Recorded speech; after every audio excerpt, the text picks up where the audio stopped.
Hey everybody, and welcome to episode 6 of the Premodern Showdown Series 2. I'm Michael Hoyp. I'm joined tonight by Flint. Say hi, Flint. Hi, everybody. And tonight we have the matches between Phil and Gabe, and then Andy and Anthony, as you can see. Let's get right into things. We'll go over to the band screen and see what decks were eliminated for choice for both of these players. So Phil has his three decks of the blue-green Griffin Canyon combo, Esper Zombie Still, and Sunder Nickfit. Gabe has chosen to ban the Esper Zombie Still deck that has been banned for Phil all 3 weeks for him so far. So Three strikes. yes, and then Gabe has Nether Hops, Blue-Green Fairies, and Dothy Aggro, and his Blue-Green Fairies deck has been banned, so he will not be able to bring that. So after the players were aware of the bans, they brought. Phil has chosen to bring the Sunder Nickfit into battle, and Gabe has chosen Netherhops. And so that's a deck that's Gabe has not played yet. So we'll get a new deck in action tonight. And I don't know what folks think, but I'm really excited to see this, right? I feel like Sunder Nickfit deserves a second chance, and we haven't seen Nether Hops yet, and we know it can do some pretty crazy things. So this should be a good matchup. Yes, Phil has said there are no racks in Gabe's deck, so he is guaranteed to win. I think that's There aren't four, so. and there aren't even one. All right. So the Sunder Nick Fit, we saw this a little bit, but there is a lot going on with this deck. And if you ever want to deep dive with this deck, you can listen to the All Things Considered podcast that Phil was on with Brian Manalakis, and they go over this deck and kind of its intricacies. But what it's trying to do is get a number of lands into play, just either through time or through Veteran Explorer being sacrificed, and then ideally it can get. I guess it also has Mana Bond as an acceleration, but then Oath of Scholars is a draw engine that it has that can draw up to 3 cards every turn if your opponent has more cards. I think, or is it equalize it? I don't know yet, even know exactly what it does. Anyways, it's going to build up a bunch of lands, and then it's going to attempt to either upheaval or sunder, and then kill them with Black Vice. So it's kind of a controlling combo deck. It has some interesting pieces, and Enlightened Tutor kind of just holds everything together, gets different aspects of this so-called combo that I mentioned, and I'm looking to see this deck in action. What do you think, Flint? Yeah, it's a very creative deck. I love that All Tings episode he was on, but a lot of cards that again don't see a lot of play in your standard pre-modern. Goose the Scepter in here to hide cards under it if you're gonna do things like Mana Bond. You can upheaval or sunder. It's got a lot of cool little interactions, and it'll be interesting to see, what happens with Veteran Explorer, right? So if he runs out Veteran Explorer and gives Gabe extra lands, that puts Gabe actually closer to Obliterates or Jackal Hops. So be interesting to kind of see how these play out. I think before we started, you mentioned this is going to be a grindy match, and I think you might be right. Mm-hmm. So let's take a look at the list that Gabe has. So this Nether Hops deck. What this deck is trying to do is cast either a Jackal Hops or an Obliterate. And these big red sorceries destroy pretty much everything other than enchantments. They destroy artifacts, creatures, and lands. And he can take advantage of that by having a creature like Nether Spirit, which will come back if it's the only creature in the graveyard, or just having um, an advantage of just kind of resetting the board and then kind of taking over the game later from there. So the other thing to notice is that there is 4 copies of Burning Wish, which I think game plan A is just the consistency of getting Jackal Hops or Obliterate in the sideboard, but it also does have a toolbox. I mean, just looking at some of these sorceries, there's Cabal Therapy is Caravex, Torch, Pyroclasm, Anarchy, Reckless, Abandoned, even. So there's maybe some interesting lines where Burning Wish can get some kind of some neat cards. We'll see if that comes into play. I guess most of the cards I'm looking at don't seem as spicy against Phil's deck, but we could be surprised either way. So what's your take on this Nether Hops deck? pretty straightforward. Build up, destroy the world, and then take advantage of the game state with Nether Spirit. Right? It's kind of similar to Balancing Tings, but it's not quite as all in on that plan and has a little more interaction with the discard spells and lightning bolts and terminates. Terminates obviously aren't going to be as good in this matchup, so we'll probably see those get right out for games 2 and potentially games 3. But he can disrupt Phil, right? So if he's able to, he might be able to disrupt Phil long enough to sort of set things up on his end. But we'll see how it goes. Okay. So let's get on over to our match. You can let the players know that they're free to start. We got a smiley face on Phil's side of the board. He has won the die roll, so he will be on the play as the Sunder Nick Fit player. All right, I'll put up the poll for you guys. We want to know who you think is going to win this match. So chime in. There's no right answer. There's no wrong answer. There's no penalty if you're wrong, and you can definitely let everyone know that you're right in the chat once you find out that you're victorious. But we see a City of Brass with a Gusta Scepter for Phil. The Gustus is loose. Yes.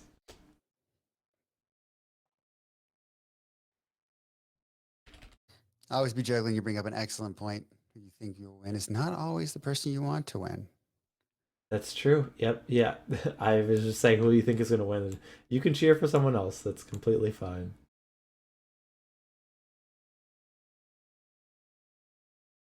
We do see the City of Brass used to cast the Veteran Explorer we talked about in the pregame. So this could um, potentially accelerate Phil. It also kind of, there might be situations where it provides kind of like a buffer for a Jockalhops or Obliterate effect, that after the Veteran Explorer dies, Phil would get at least 2 lands and have something to work with right after that. Is it time to hide a card for Phil? Looks Sure like it. is. An Unmask that was exiling another spirit is cast, and Phil says, "I'm gonna tuck one of these under here." So it's a use It's a activation. take a cabal therapy. Activation of the Gutha Scepter puts a card under that. We'll find out what it is later, but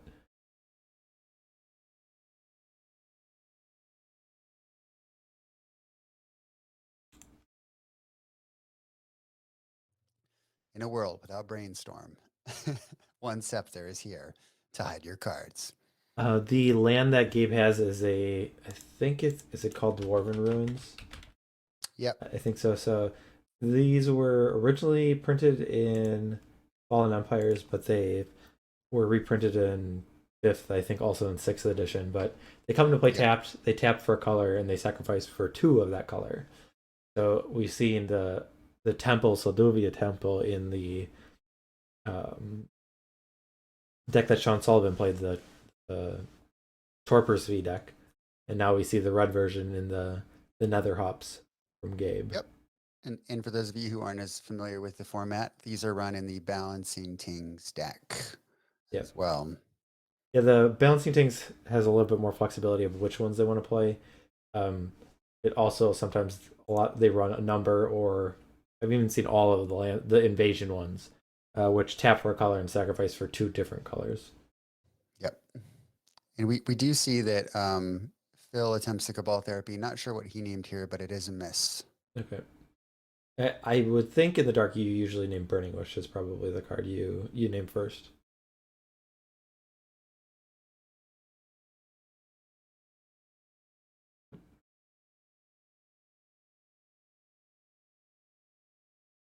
And based on the poll, it looks like Gabe is favored to win based on chat. Okay. Well, I can see it going either way because I mean Yeah, me too. one thing that is going to happen, I think, is Gabe he doesn't come out swinging, so he's going to give Phil some time to play around and try and set things up on his end.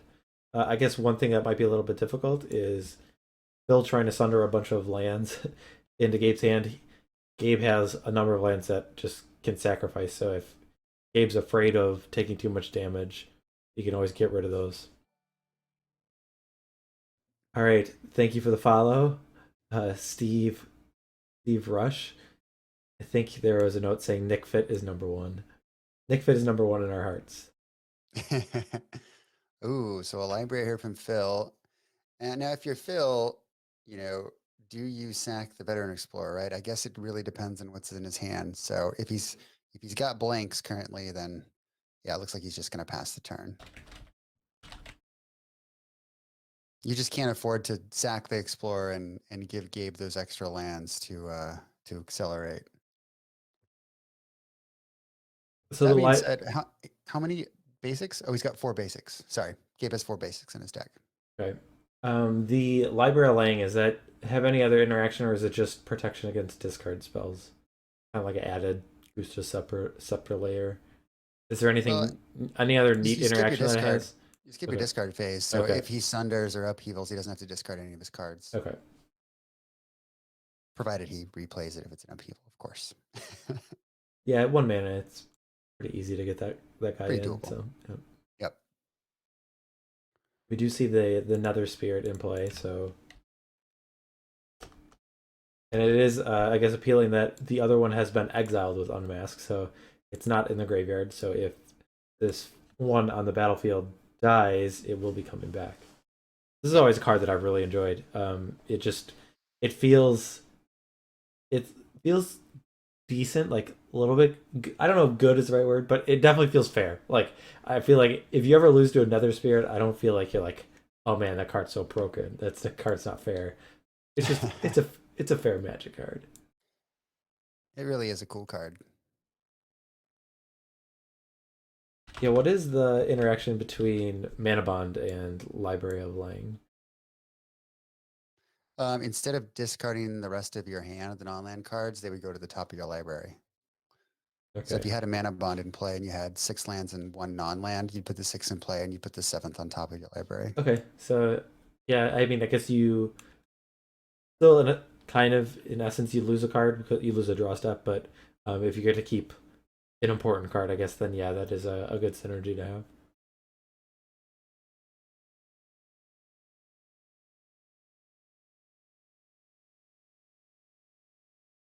It's nice that Phil has the Treetop Village in play, so just a way to disincentivize Gabe from attacking. There are cards in Gabe's deck like Terminate or Reckless Abandon that Gabe.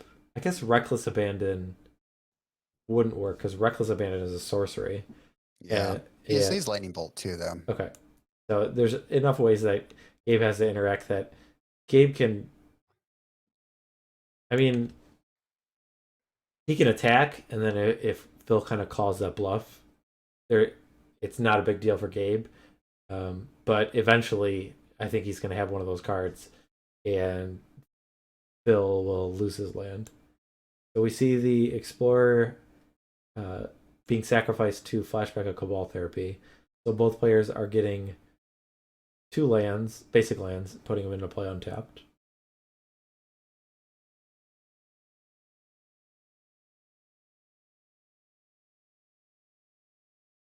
Do we see? I mean, I'm guessing Phil's got to have like an Oath of Scholars here or something, right? If he's starting to ramp. That's usually, I think, the card that he would most. Yeah, that's probably the timing that you would want to do is an Oath of Scholars. Or maybe he's just going to swing in. Yep. Since I guess he knows both cards in Gabe's hand at this point. Yeah.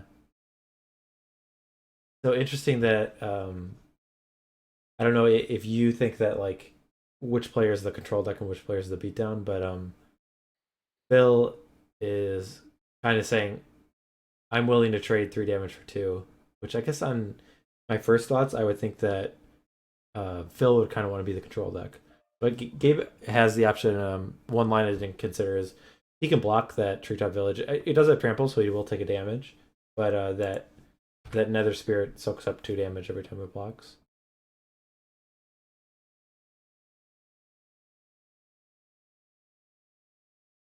Yeah, that's a good point. Just if Gabe's willing to potentially give up some life, he can always do that bluff just to make They'll like leave up mana to activate the treetop village. It is kind of like a Rishadan port effect. It looks like Phil has sacrificed his village to flashback therapy to get that burning wish, though. Okay. Yeah, I guess Bill really doesn't want to see a Jockle Hops or an Obliterate come down because kind of everything he's committed would be destroyed by it, artifacts and lands. Yep. I mean, the same would go for Gabe, but he'd be able to bring back this Nether Spirit. Yep, that one can't attack yet. It It's just a came little back. sick. Yep, just came back. Had a rough night partying with his buddy Nether Shadow and Kravik and Horror Yeah. last night. It's not quite ready to go into the red zone.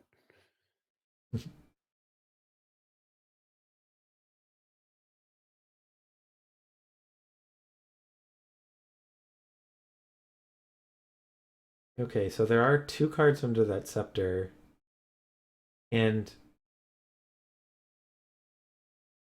I mean, what cards are we thinking that's under there? Because if it were an Oath of Scholars, wouldn't he have put it back last turn and it played the Oath? I guess there it wouldn't trigger though, right? In this spot because Gabe had two cards in hand. So maybe there's still a possibility that it's under there. Maybe. One may have been mana bottom. Maybe he's got like an upheaval under there or something too. Or Sunder, yeah, those would be cards that you would Yeah. hide under there for a while. All right. The Nether Spirit no longer sick. He's able to attack. We're at oh, I guess it's 17 each. I thought it was I'll trust them. But I had the life total a little I different. think Phil's at 15. I don't like Phil changed his die, but Gabe didn't change his. So So Phil's at 15. okay.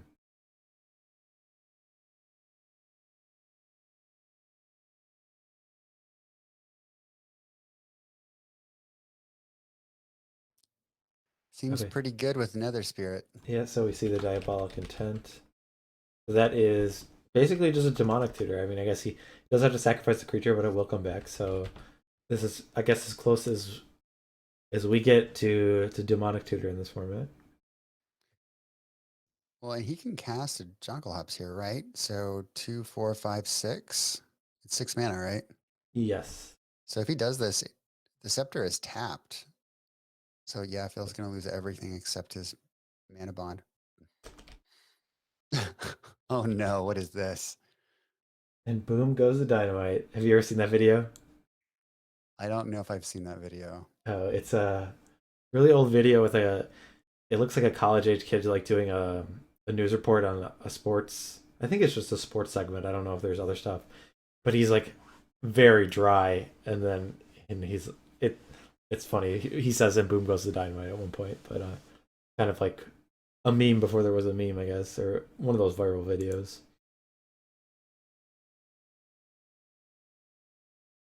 Um, no, I zone 350 or L zone 350. The cards go to the graveyard. They don't go into the hand. Then they'll go to the hand, back to the hand if you tap it and activate it. Yep. All right, we see a black face, which actually, uh, if the sequence of Gabe's draws are a little awkward, then his hand really could fill up pretty quickly, actually. Yeah, it fills at 14 by tapping the City of Brass, and he's Okay. about to take 2 more though. So there is still a bit of a clock here. Hmm. But I mean, things for Gabe. If he's not drawing lands, okay, we do see a land, so that will actually save potentially a lot as well. Because if you just had four cards in hand and then went up, I guess that most likely would outrace the another spirit, I think. But yeah. Um,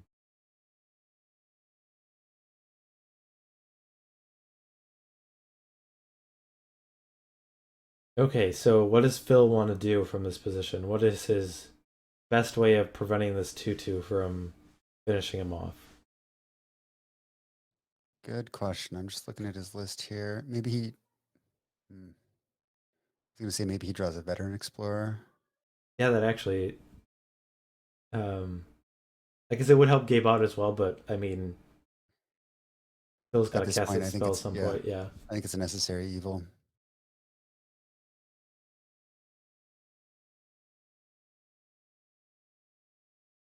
yeah, and he's running out of draw steps and able to do this.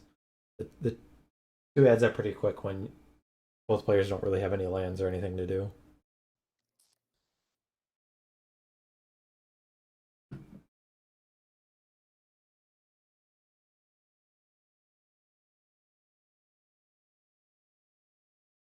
Yeah, I think that's his best draw. I'm just looking at the rest of his list there. Are there more treetop villages? There are two more. Okay. So we see a Trevor's Trevor's ruins. So that'll Ruins. pick up the city of brass. And again, for those of you who are new to Premodern, one of the cool things about this format is you get to play a lot of the older lands that maybe you haven't seen in a while. So like layer lands have a home in this format, right? The sack lands have a home in this format. Undiscovered Paradise. There are just so many cool old lands that don't see as much play these days that really are crucial to a lot of mana bases. Yeah.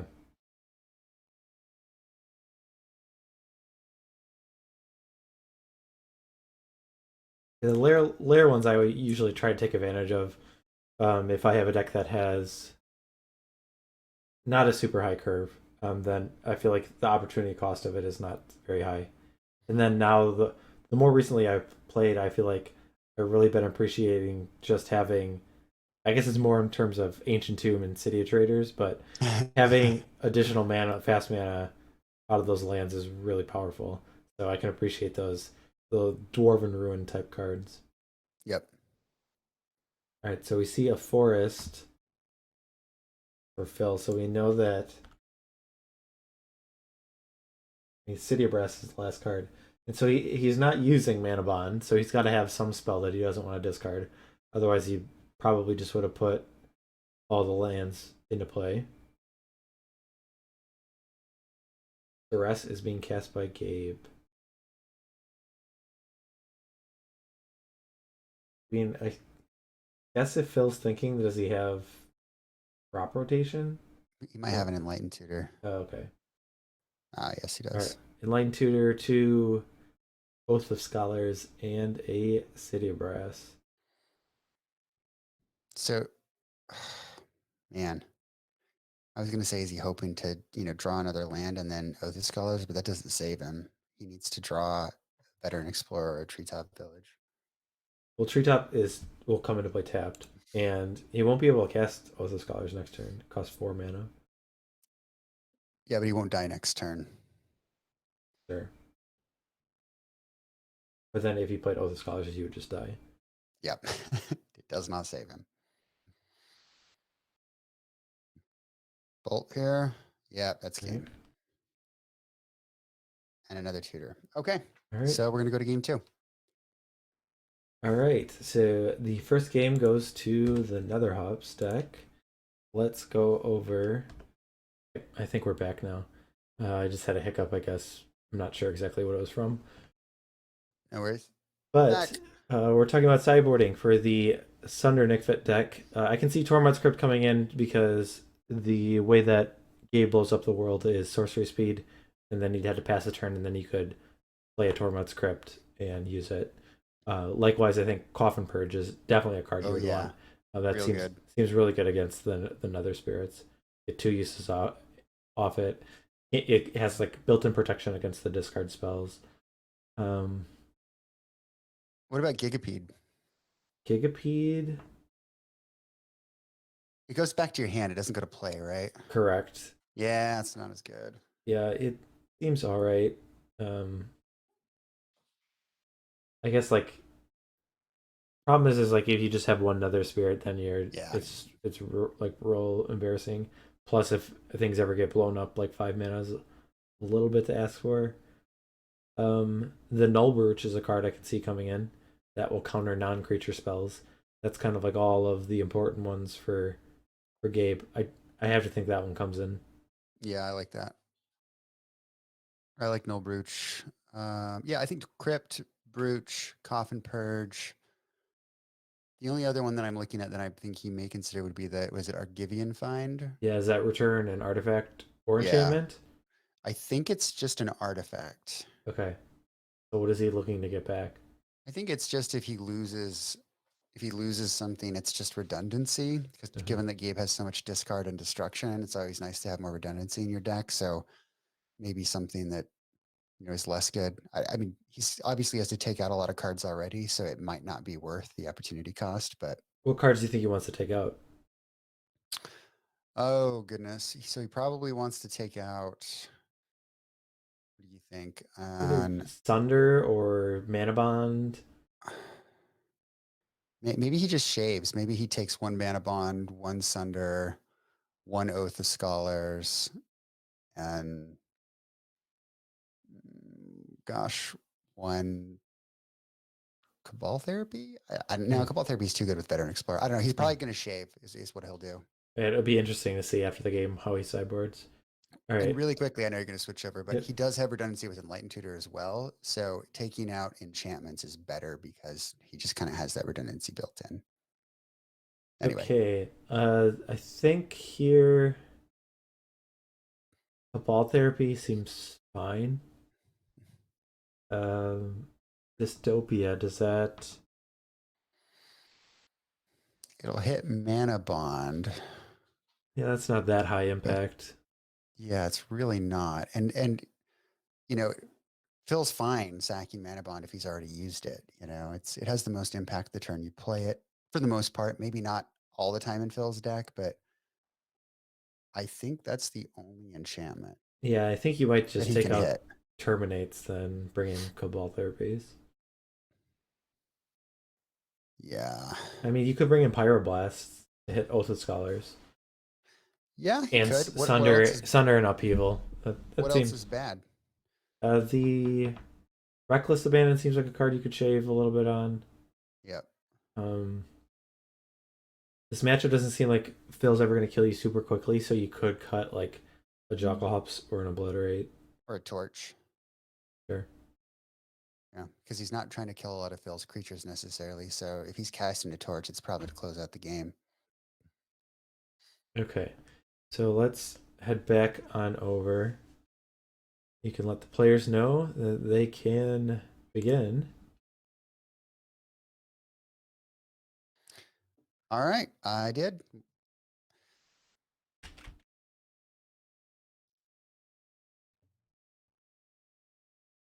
Okay, so we got Gabe up a game. We'll see if the Sunder Nick fit can come out swinging and get its thing done. Oh, the old layer land bounce of glacial chasm, eh? Yeah, that's a good one. Very nice. That's a good one. Uh, so is Lairland bouncing City of Traders. So is Lairland's bouncing lands and Horn of Greed decks.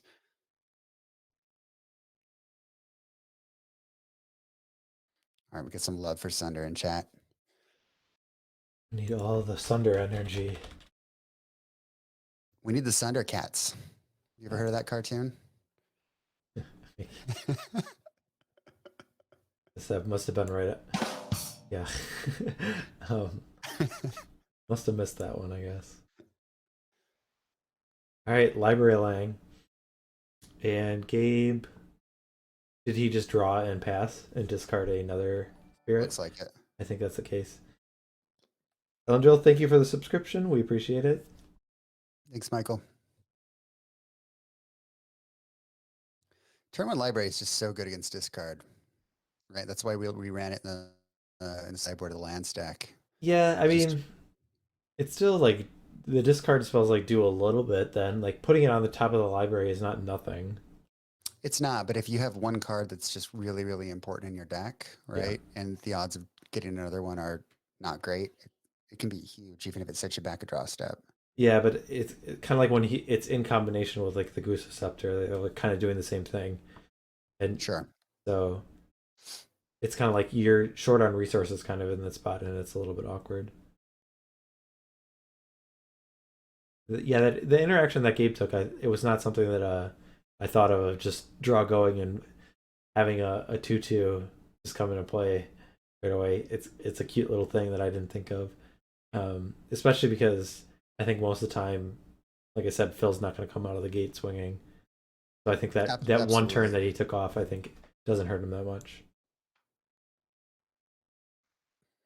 Uh, Elendril, I agree. Compost is good as well. I think my point with library is more index where you have really, really important, cards in a small number of them. But if in just in general, as a sideboard card against black and discard, compost can be really good. It really just depends on the deck.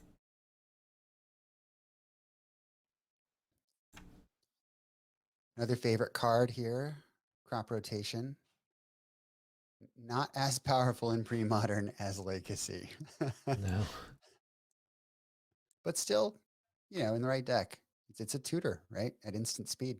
Mm-hmm.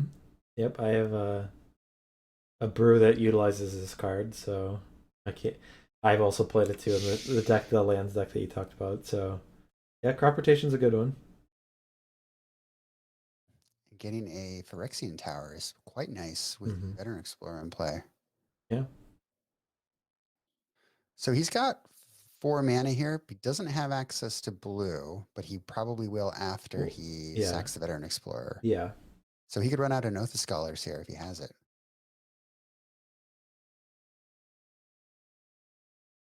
He could play a Sunder. He could. That'd show game. That probably not necessary in this spot, but all right. Veteran Explorer is sacked to the Phyrexian Tower.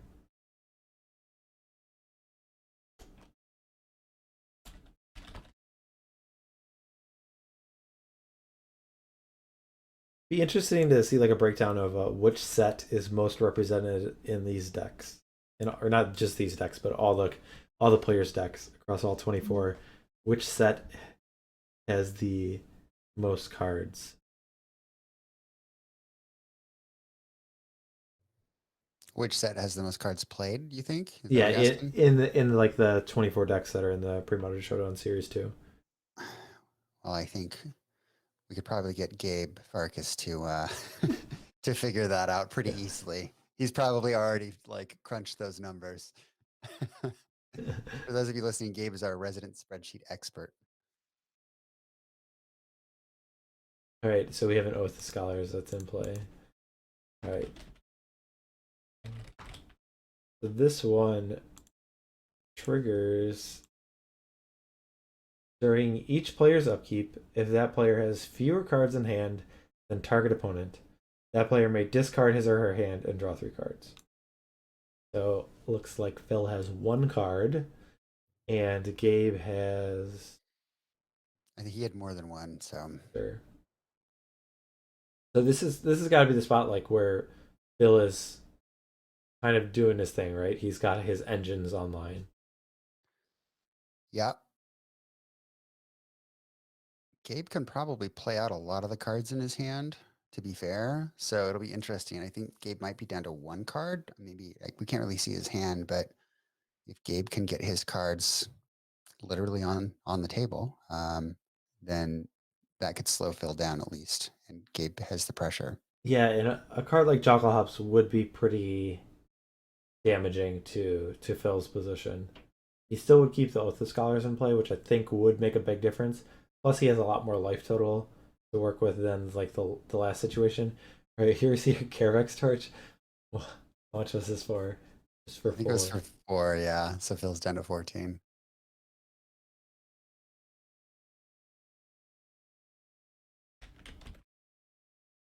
Carevac coming back to test my spelling abilities.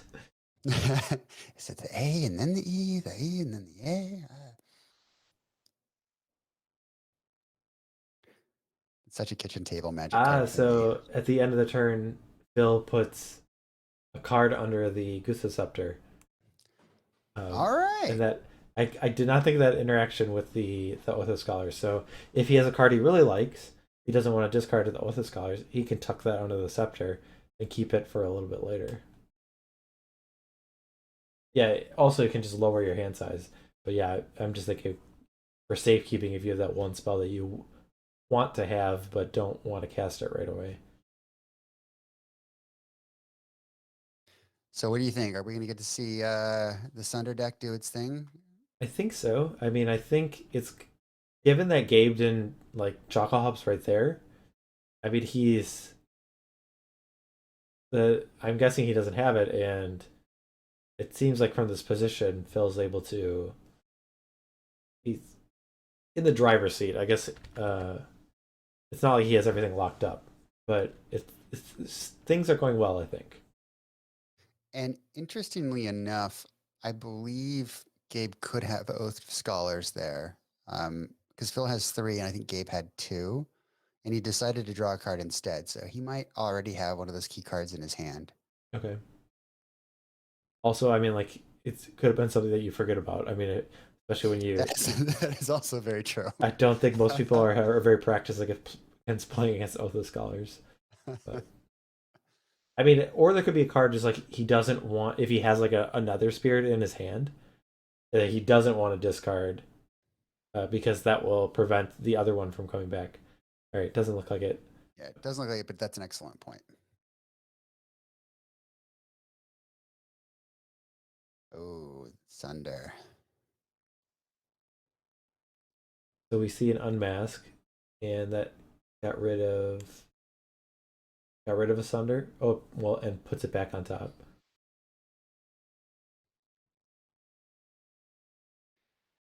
Phil doesn't really want to cast Sunder yet, though. Yeah, I think he wants a mana bond or something. Yeah. All right, so two cards in hand. Phil can say, okay, do I want to discard? Okay, discards these, and so he puts the gemstone mine on top, and then draws three, and then he's going to draw for turn, and he's able to do that with it because of the Library of Lying. And that's an interaction that we haven't discussed either, right? The Library of Lying Oath of Scholars interaction. Mm-hmm.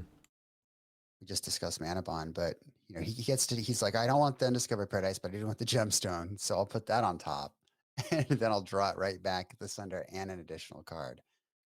Yeah, it And then draw for turn. could be that he's just interested of having at least one land drop and guaranteeing that. So he's tapping some mana.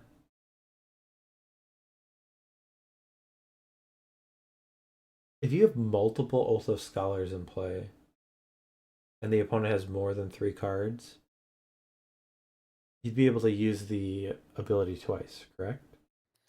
Um, if the opponent had more cards in hand after the first one resolved, yes, then the second one would resolve as well.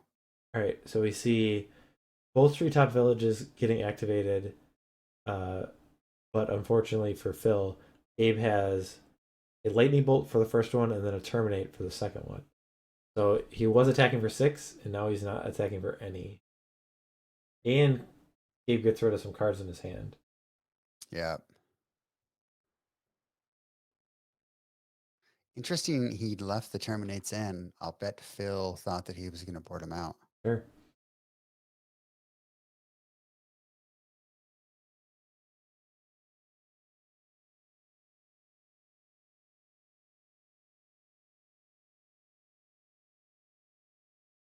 All right, we see Gabe untap. He's only got one card in hand, so he just had.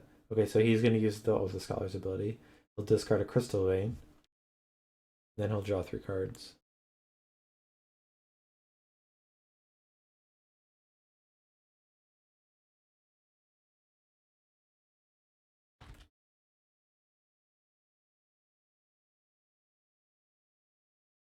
Hello, Arcades the Strategist.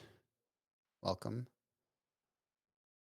Assemble Nick Fit players. I was watching some old coverage and they were talking about the origin of the name Nick Fit. Do you know the origin of the deck name? Enlighten us. So they were talking about the deck on a forum, and someone intended it to call it Nice Fit, with referring to just the interaction between Veteran Explorer and Cobalt Therapy, that things fit well together. and they accidentally typed Nick Fit, and people just kind of hung on to that typo and thought it was funny, and then the name kind of stuck. Excellent. There's your MTG history moment, ladies and gentlemen. Yeah.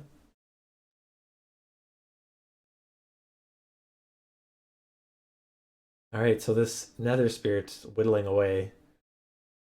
Bill's down to 10. I mean, I guess it, and there are ways that Gabe like burns them out, like with Reckless Abandon and Bolt and stuff, and especially if Gabe gets a number of activations of the Oath of Scholars. I think those sequence of events are a lot more likely. All right. Tutor time. Okay. So really wanting to get far ahead on lands here. So do you think Phil's going to try to get a Black Vice kill here now is what he's trying to set up? Let's mana bond, let's upheaval, and then let's drop a Vice. It's really his only way to win, right? Yeah. Other than Treetop Village shenanigans.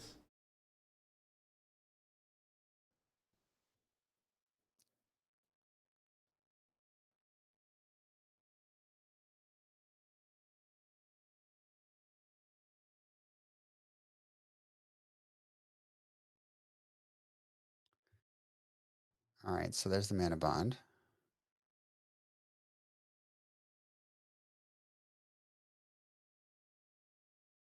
Just going to put a card under Scepter instead of going to the library. That seems risky after what happened last game. I think you probably just want to put it on the top of the library, right? If you maybe if it's like a card that you don't want to draw and you just want, oh, was this in response to wait, did he cast? He decided Oh, not to put something under okay, the Scepter. Instead, he just casts Sunder because he okay. wants to mana. Now he's going to use the Scepter. He'll put a card that he doesn't want to discard. Now And it's now safer. and now he'll put all these lands into play. Yeah, much safer now. All right, that was a cool sequence. Let's see if Hey, but now I mean like the clock is still there for Gabe. That's the I guess the only issue. I don't want to talk about the clock. I just want to talk about how sweet that play was. And so the one thing is like with Phil with the treetop villages, like if he just says like my job is to stay alive and eventually I'm gonna win, like if he still had two treetop villages in play, like then the game's like a lot different here, right? Absolutely.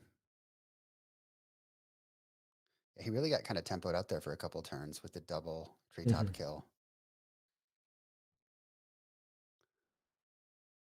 Yeah, I mean if they go to a third game, then maybe he will be a little bit more wary of all the removal that will be in Gabe's hand because I think it's reasonable to think that the terminates would come out. Yeah. Definitely going to oath the scholars here. Just ancestral recall. No big deal. Mm-hmm. All right. We see an ancient tomb. And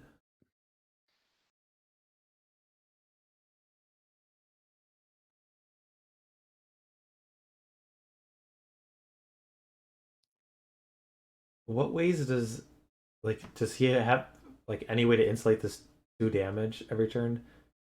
That's I guess the biggest issue is He's got Glacial Chasm in the deck, yeah, but but that's you know, that's this less that's not a all great clock. right. We see Oh, the there's the Gigapede. Gigapede. All right, I'm Sweet. all right. I like it. I like it. So this is a deadly insect that comes back. Mm-hmm. A recurring insect.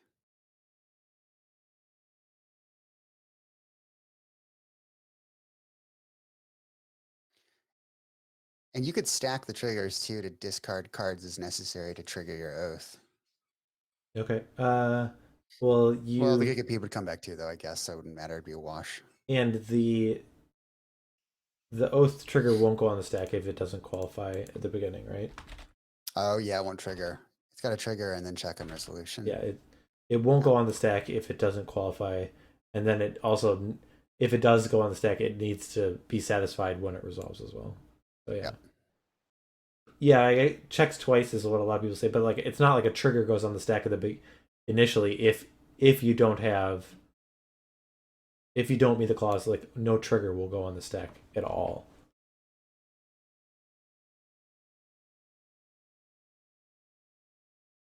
Pretty solid, right? Can't be bolted, can't be terminated. So he's essentially going to stymie the Nether Spirit for the time being. I think it's still worth attacking. Maybe. From Gabe's perspective? Or are you saying from Phil's perspective? From Gabe's. Oh, sorry. Back. Minimized everything. Right. I was dragging around a box and I accidentally shook it. And Windows minimizes things when you do that.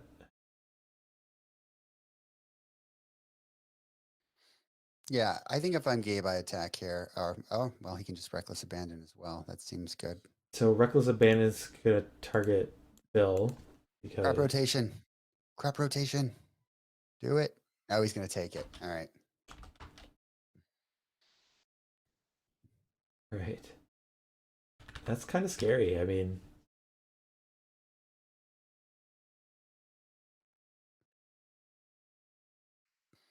Another tutor. He's just going for the vice now. it it could be Torment Script. Black Vice. Okay. Here's a Destiny. That's from the old bordered version up here. All right, so we see Black Vice. Interesting.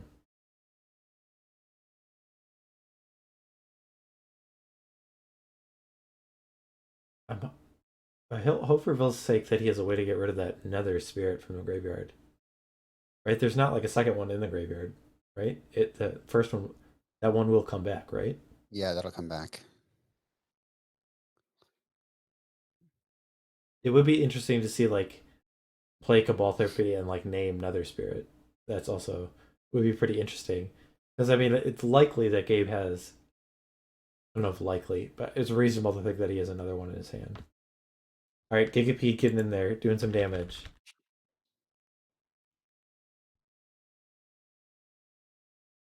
All right, Cabal Therapy. All right, name Name Nether Nether Spirit. Nether Spirit. Yeah, yes, name Nether Spirit. I mean, I guess if you're like you could name like Reckless Abandon. I guess if you're really scared, but I think Nether Spirit.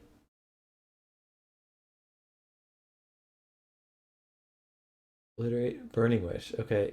Ooh, interesting. Well, if there's a Reckless Abandon in the sideboard, then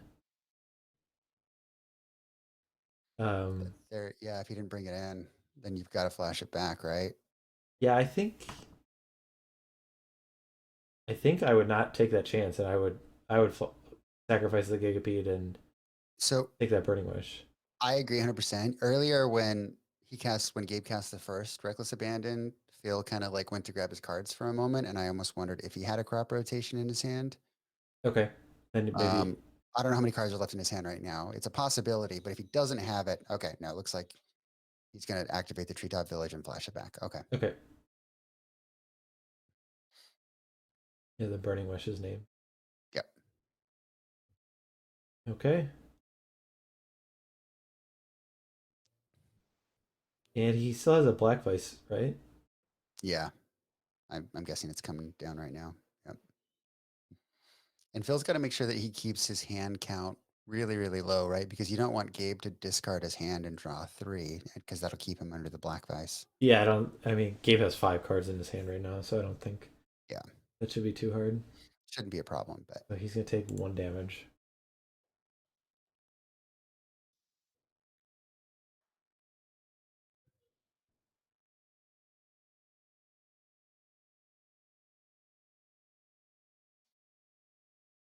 So the Nether Spirits come back, and so he drew a Reckless Abandon. did he really? Well, I mean, what's this Reckless Abandon that's on the table? I see it. I mean, it seems like he drew it.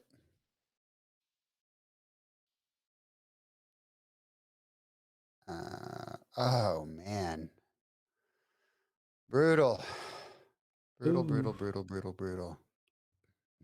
Wow. The reckless abandon comes off the top.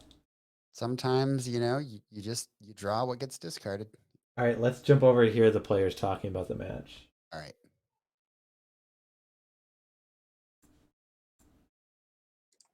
But yeah, no, that was what I was terrified of, like you ramping out to that much mana and getting to enough to upheaval me, and then it's like all my lands come back into play again tapped, and it's like you're just gonna rebuild quicker than me, and Vice is gonna like chip away at me, and yeah, that would have been the nightmare. I think it was like one turn away, maybe. Yeah. Well, how you had what 8 lands there at the end, right? 8 mana. Yeah. Technically, the ancient team was probably not within reach, but yeah. What do you mean? Oh, because like of your life. I was at Totally, yeah. so low. Yeah. Yeah. I was really just trying to find a crop rotation so I could have a glacial chasm when I needed it. But so you would have had it. You would have been able to use it for 2 turns, right? Because 1 life and no, it's 2 life. You would really use it for 1 turn at the end. Yeah. So actually, maybe what I should have gone is the null birch instead of the black vice at the end, and just like really. Yeah. And just try to like lock you out until I find the black vice. Because it's non-creature spells, right? So you don't have to worry about the spirit anyway, because if there's no point in countering that, and so yeah, you can just counter. You can counter the hops. You can counter the reckless abandon. You can counter whatever. Yeah, sure. I think that might have been the move. Yeah, but very fun game. Guys, this is a nice fit. I will say that his deck. It is very this is as close to Nick fit as you're gonna get in Premodern. Like the card synergies, there's like I stared at his list and I still like didn't put together half of it until I saw it in action. Yeah, a lot of the synergies. Do you guys have us unmuted? I can hear you. Yeah, so a lot of the synergies between like Oath of Scholars and whatnot, we didn't really put together until they were in play. There's just a lot of cute little interactions. When you had Enlightened Tutor and you got the Black Vice, did you have Gigapede in your hand? I didn't even think about that. Don't know, but we were just talking about how like I think when I got the Black Vice, I should have just gotten Null Brooch. Yeah, that makes sense. To protect myself, and then like eventually upheaval, and I'd find something eventually to speed up the clock. Did you bring in Tormod's Crypt? Because that was the card that I thought of. Oh yeah, that's true. I did have 2 Tormod's Crypt and a Coffin Purge that I brought in. Yeah. Which would have been interesting too. Coffin Purge is terrible against this deck. I mean, it hurts this deck a lot.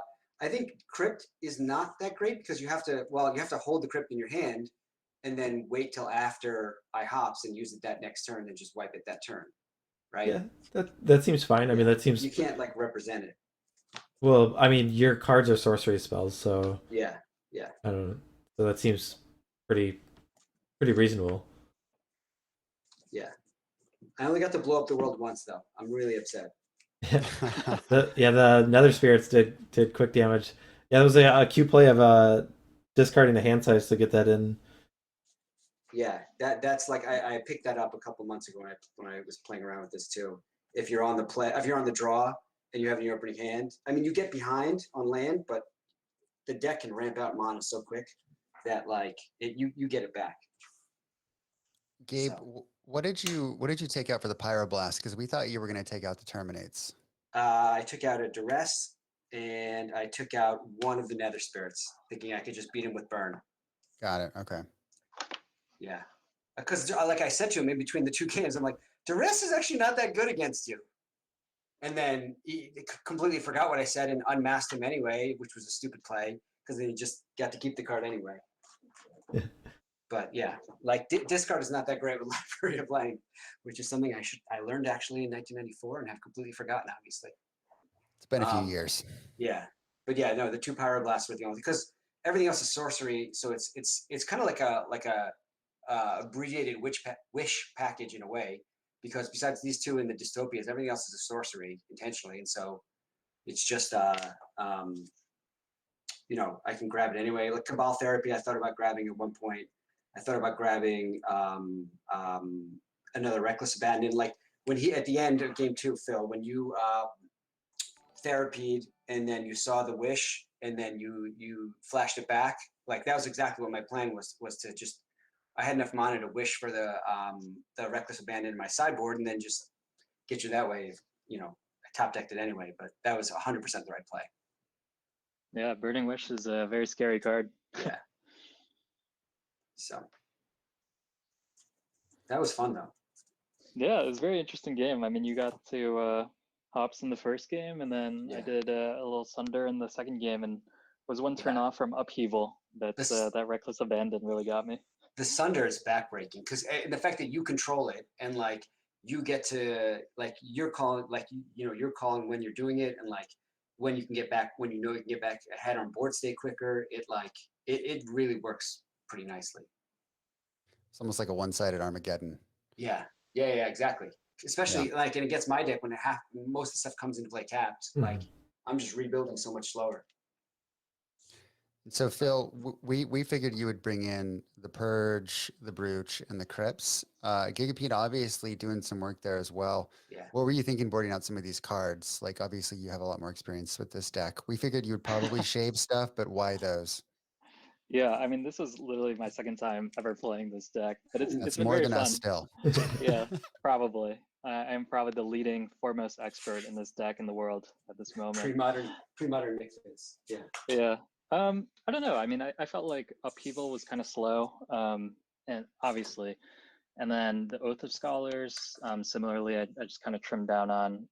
You can see that I just like kind of went across the board, a variety of different things. I think that the Library of Lang, I wasn't sure if he would keep in all of his discard, and so I just decided to take one out. And I just felt like the other options that we were bringing in was a lot stronger. I mean, in general, like it's and hard you still to drew your second one, right? Like yeah, you still drew the other one, yeah. Yeah, exactly. And so like I just felt like a lot of the other cards like were necessary for combo pieces or what have you. Like honestly, I think that this deck really needs the Veteran Explorer very early to ramp out. Like I've tried a few other games where the Veteran Explorer didn't come out, and like you kind of have to have pretty nice hands that revolve around the Scepter and Mana Bond, and then also like, and then just like dumping out your entire hand, and then turn 2 you can send out Oath of Scholars. But yeah, so like, I don't know, it's pretty what's interesting. Your ideal opening 7? Like Vedex, Therapy, Library, what else? Yeah, I think like Veteran Explorer followed by like a Tormod's Crypt, and then like a Scepter, Mana Bond, and Oath of Scholars would be like. No, I just meant like in general. Yeah, not, I mean, not I think against like me. I think game 2, like I had pretty much like the optimal hand. I was just saying like earlier that I'd misplayed 1 or 2 turns because I think I had a inline tutor hidden underneath my Scepter, and I played the wrong land, and so I wasn't able to Scepter out or use the Scepter to return the inline tutor and then cast it to get Mana Bond, which would have let me use the Oath of Scholars 1 turn earlier. And I think it might have also prevented you from drawing 3 that one time too. Yeah. And so that was a misplay in sequencing. That being a 2-sided effect too, it totally didn't even occur to me game 1. And then it didn't even occur to me till like halfway through game 2 that I could take advantage of it too. Yeah, I mean, I think that's what makes it fun and interesting. Yeah. You know, none of these like one-sided effects. Yeah. Those are like the most interesting plays. I feel like the ones where it's a 2-sided effect that you can sort of like use to your advantage. Yeah, exactly. Like, yeah. But no, this was fun. Yeah, this was the matchup I was hoping to do. We were talking about how it was just funny that we were all like ramping out lands and then destroying them, and it was just a fun kind of like pseudo mirror match in a way. Yeah, it was nice. Yeah, that I guess I was surprised how quickly Gabe's deck kills. I guess I thought you had a few more turns than actually what happened. So I thought you'd have a little bit more time to set up, but Reckless Abandon is a good card. Yeah, no, I totally agree. Like I was always surprised at how low the life total was, but I think it's like the combination of City of Brass, and then in both games he actually landed like another Spirit out like pretty early, a lot earlier than I had kind of expected. So that helped, and then he removed like all of my treetop villages in like all the games, and so it was a fast clock when there's nothing to block it. Yeah, I was surprised that turn when you attacked with both of them and he was able to remove them both.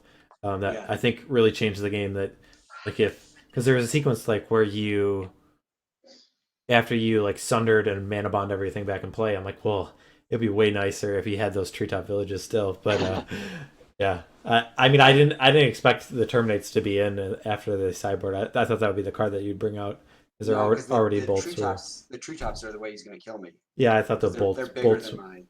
bolts would all be take care of those, but yeah. Yeah.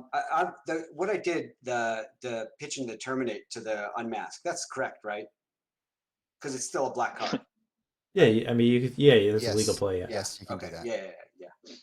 And that's so I had the 2 terminate in my hand and the bolt, and I think I had a land as well. So that's why I'm like, yeah, I have a terminate to spare. Awesome. But maybe next Well- time I can blow up the world a few more times. Yeah, Maybe. We very love fun. the sheet as well Yeah. there. Yeah, very nice, Gabe. Very Boom nice. goes the dynamite. Yes. Printed it this morning. Fresh off the printer. Well, guys, the matches were really fun to watch. Very Definitely. interactive. Congrats, Gabe, Phil. Better luck next week, of course. We're gonna go ahead and kick you guys out and All right. get the next player set up. All right. Thanks, guys. All Take right, care. awesome. Thank you. Thanks for Have having a me. good night. See ya. All right, take care, guys. Bye, Phil. Okay, so we are going to get Andy and Anthony in the, I was going to say in the booth, but in the hot seat. We'll get them set up. We're going to take a quick break as we get those players set up. So just sit tight. We'll run, I'll call them ads, just either different sources of information for Premodern, or if you're looking to play in tournaments, there's some stuff about the Premodern online play group. That's the place to go. So check out the friends of the show, and we will be right back. So sit tight, everyone. Okay, we are back from our break. We will be closing out the night with our match between Andy and Anthony. So let's go over to our band screen for these players, and we can figure out what they're playing. So the decks that Andy has brought to this tournament are Pirates, Slivdeuce, and Wild Zombies. Oh, I have Aaron. This is actually this should be Anthony. And Anthony has the Tortured Madness, Blue-White Wizards, and Dig Site. And the banned decks are the Slivdeuce deck and the Tortured Madness deck. So those are the ones that have been banned. And based on this, Andy has decided to play the Pirates deck. So that's a deck we saw played a little bit earlier in this series. Didn't quite get to its full potential, so we're hoping for a different result. And Anthony has chosen to play the Dig Site deck. So that is the third deck that Anthony has played. So we get to see another new deck. So let's go over to our deck screen. And here is the pirate list. So do you want to tell us what is going on with this list, Flint? I mean, it's mostly just a bunch of salty sea dogs, right? Yes, that's true. And one Masticore Manticore thing. Masticore. So basically, Andy's trying to take advantage of the Rishadan Pirate series of cards that basically force opponents to sacrifice permanents, right? Unless they pay Yep. a certain mana cost, and each pirate has an increasing mana cost. So I think there's one that's one that's two, and one that's actually three. Mm-hmm. And so what he wants to do is really get the opponent's land to deny them resources to prevent future sacks. And then he's going to use cards like Snap and Boomerang and Chain of Vapor to return his own pirates to his hand and then replay them to keep that going. He's going to try to get some tempo in there with cards like Daze and Tanglewire. And then he's got some Masticores against creature decks, some ports to lock you out. And then eventually he's either going to beat you with the pirates that he plays, or he's going to put enough cards in your hand consistently with a Black Vice to damage you out that way. All right, and moving over to the Dig Site deck, we see a lot more islands. So it's just a mono blue mirror But what this deck is trying to do is set up a sequence where it's going to try and churn through its deck with cards like Opt and Sleight of Hand, and it has ways to take turns either with Time Warp or with Exhaustion. Exhaustion is a card where in certain situations it's kind of like a bad time walk. But what it's really trying to do is eventually get a sequence where it has Future Sight in play, and then gets all the way through its deck and has Soul Devi Digger in play, and it's basically can just go infinite from there. So it's a deck that is trying to take all the turns. So definitely a creative deck, and will be really cool if we get to see it go to its full potential. What are your takeaways from this deck? Yeah, I remember Anthony was messaging me when he was making this deck, and obviously eventually ran it by us both. But it's a long road to get there. But if he can certainly lock his opponents out, um, it's interesting to me because he can afford to leave up mana to a certain extent, right? For cards like the pirates. So um, I'm not I'm not as confident that he's going to sort of, or that in Andy's ability to get Anthony tapped out here, but you never really know, right? So I think it's a nice mono blue matchup. Um, I'm excited to see it in action. We'll see if he can go the distance and close the game out. All right, so let's go over to our match and get things started for the mono blue mirror.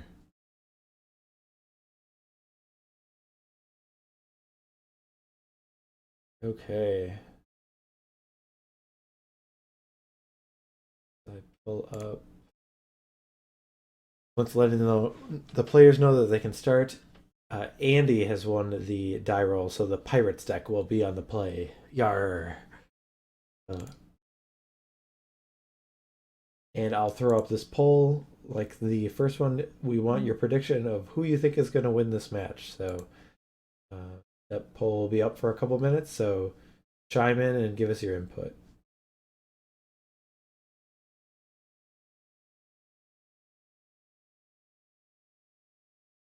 Okay, and Island Go is the start for Andy, and it seems like it's possible that Anthony has the same thing. But a different island, and one that is it's covered in snow. Uh, is that the secret to success?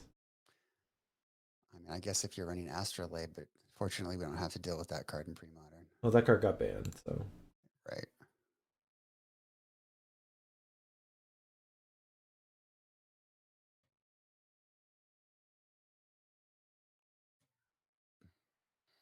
All right, so we see Ancient Tomb into Cloud of Fairies. So Andy's able to use his life total and use his Cloud of Fairies, and now he's accelerating out the cut purse.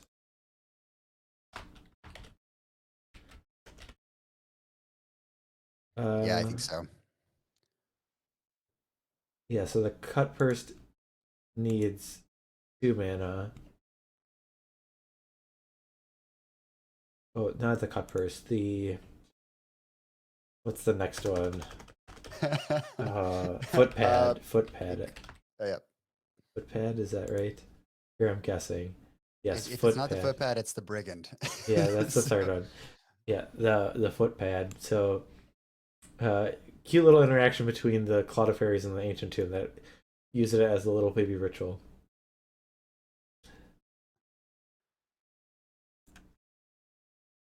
So, Anthony used his opportunity to cast Opt. We saw that before he had to sacrifice that land. And now the creatures will get in. And we do see a snap, so that will allow Andy to pick up this pirate and then play. This is the brigand. Is that the right word?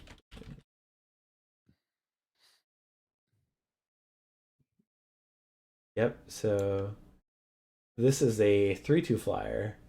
So a little bit of increase of the clock. So that is an amazing start from Andy. Yeah, that's he's got to be smiling from ear to ear. Well, it's nice that Andy knows that his life total is not that is not going to be pressured. So the Anthony already scoops it up. I guess Yeah, maybe he didn't have any other lands, or just felt like he didn't have enough time. That just the 4 a turn was going to be enough to knock him out. So that was a quick game to the Pirates. that They was an alarmingly fast win. yes. All right, so let's look at sideboards and see if things change. What do you like out of the Pirates sideboard? Good question. Um, so Anole is good against Future Sight, but that's not going to come down until much later, right? Um, Yeah, it still seems pretty reasonable to come in because I think like, I mean both pieces of like the combo yeah. are hit by a null, so that card seems pretty good. Do you bring in Crypt here to stop the Soldiva Digger shenanigans, or again at that point is that like too far along? It'd be interesting, I guess, of how many cards Anthony has to interact with once it's resolved, because you'd be able to stake in a Torment Script, and then it could be pretty good. Um, but if he has too many bounce spells, then I don't think it's that great. But actually, it seems fine. And then of course we always have to ask ourselves, what do you take out, right? So if he's going to bring in some Anole, right? What's he Yeah, taking out? I don't know. You, Masticore? I feel like you could take out Black Vice almost in this matchup, just because it's like your creatures aren't dying and they're always going to be getting in, and I don't know if you need that extra source of damage. But I don't know. That's just an inclination of what I could do. You could go a lot of different directions. I'm not sure. Hmm. I mean, Masticore, right? I mean, he's probably not going to be taking full advantage of Masticore in this match unless Sure. Anthony's got some random creatures in his board he's going to bring in. I mean, if that sequence was instead of the footpad, it was just a turn to Masticore, that wouldn't been that bad. So I don't know. I mean, I could see the Masticore being okay, but yeah, I guess that it's not at its best. Yeah. All right, let's look at the dig site deck. There are Tormod's Crypts. There are Capsizes, Mana Shorts. I see Propaganda, which seems like a card that could come in. A lot of just it would save you a number of life points if you're able to get that down. I Hmm. think Propaganda is probably the card I would look to bring in first. And what would you take out? Well, that I don't know. This I'm not is as such a experienced as tight list. Exhaustion or some number of relearn, or I don't know how pivotal everything is, so It I'm not seems it's exactly sure. it seems like if Andy's, based at least based on the one game that we've seen, right? Anthony really wants to try to get mana, to get lands in play and to get enough mana out to where he's not going to get choked again. So maybe you would take out a future sight or some of the higher, shave some of the higher casting cost cards. You probably wouldn't take out a time warp, but maybe a future sight, maybe a stroke. Well, stroke at instant speed's good. Maybe an exhaustion, maybe a relearn. Yeah, Yeah. maybe those. Yep. Yeah, I think that makes sense. All right, let's jump back over to our match. Looks like our players are drawing their hands for the second game. And yeah, that I'm kind of stunned by that opening from the Pirates deck. That was just blisteringly fast. I mean, that would beat a lot of decks, Yeah. in pre-modern, like in non, Brewers Challenge pre-modern. That was brutal. Yes, it definitely was efficient. I mean, I guess the one thing is you might not be able to, I guess with that sequence you might be able to do that against most decks, even like he took a bunch of damage from his lance, but still. Yeah. And did you see his hand? He had like a chain of vapor and I think a boomerang or something. So he was going to do it again. Yeah, I think he showed a chain of vapor or like a snap or something at the end. That yeah, he definitely had more ways to do it. Chat's talking about umbilicus, brewing around that. Um, That I mean, that's a card that could kind of fit into Andy's deck. Yeah. Yeah, that's kind of cute. I think Black Vice is probably just better, but it could work. I'm thinking more of just you're gonna bounce your pirates, and you'll just be able to get rid of all their lands. Also good. Yeah, 4 mana. Yeah, a 4 mana kind of it doesn't do nothing per se because it like makes them take 2 damage most likely, but yeah, it kind of in essence is a 4 mana do nothing card, so you can't have too many of those.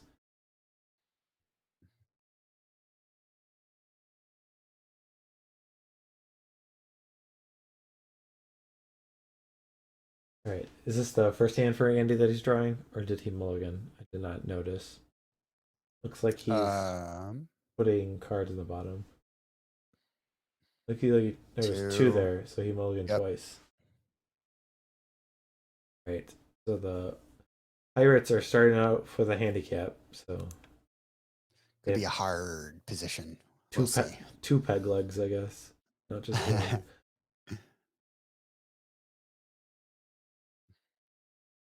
All right, sleight of hand is the start we have from Anthony. It's no Portal 2 art, but we'll allow it, right? Yeah. Those of you in chat, Michael and I are big fans of the Portal 2 version of sleight of hand and Foglio art more generally.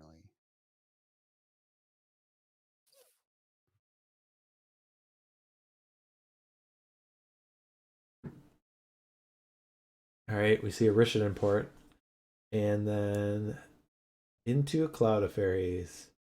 There's a Cloud of Fairies on tap, and he'll play another Cloud of Fairies. Brain freeze incoming. And then you guys guessed it, we have a third Cloud of Fairies. And then he's able to use the Rishan import. How perfect. These fairies, they work well together. That's a reasonable clock in this matchup. Sure. Hey, 90s MTG, thank you for the rating party of 69.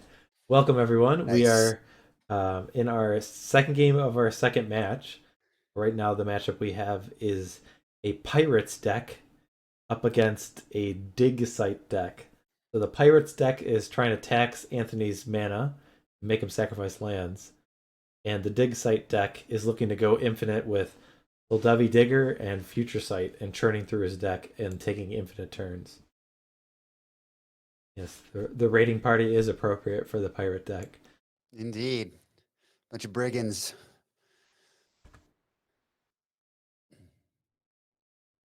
Premodern uses all modern rules, so there is no damage on this deck. Yep. There is a format that is kind of similar to Premodern with middle school that does use damage on the stack. All right, so the second Rishan import is added, so that's going to prevent Anthony, because the card I think he like really wants to cast is the Future Sight, and exhaustion. He's found a way that I mean, like, I don't know if Andy will have another land, but like if Anthony's able to just untap, okay, so if he's just able to untap and then play Future Sight, then we could see things get real exciting. Let's do the time warp again. Oh no, it's Future Sight.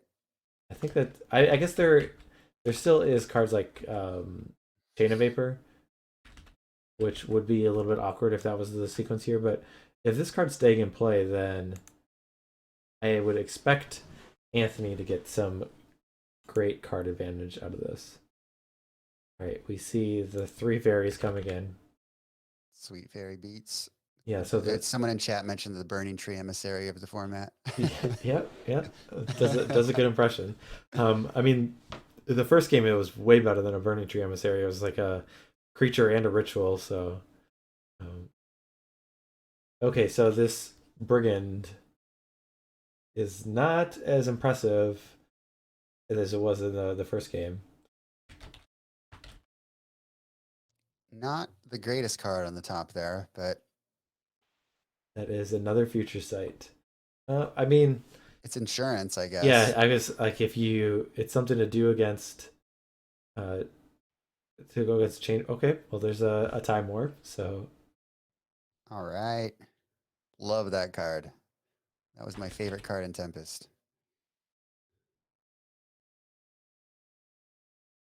all right. So the sleight of hand. So I don't. Is he technically supposed to reveal both those? I have no idea. It says look at the top. It doesn't say Okay. draw. Okay, So I think that's probably the difference. yeah, it's not a careful study. Okay, so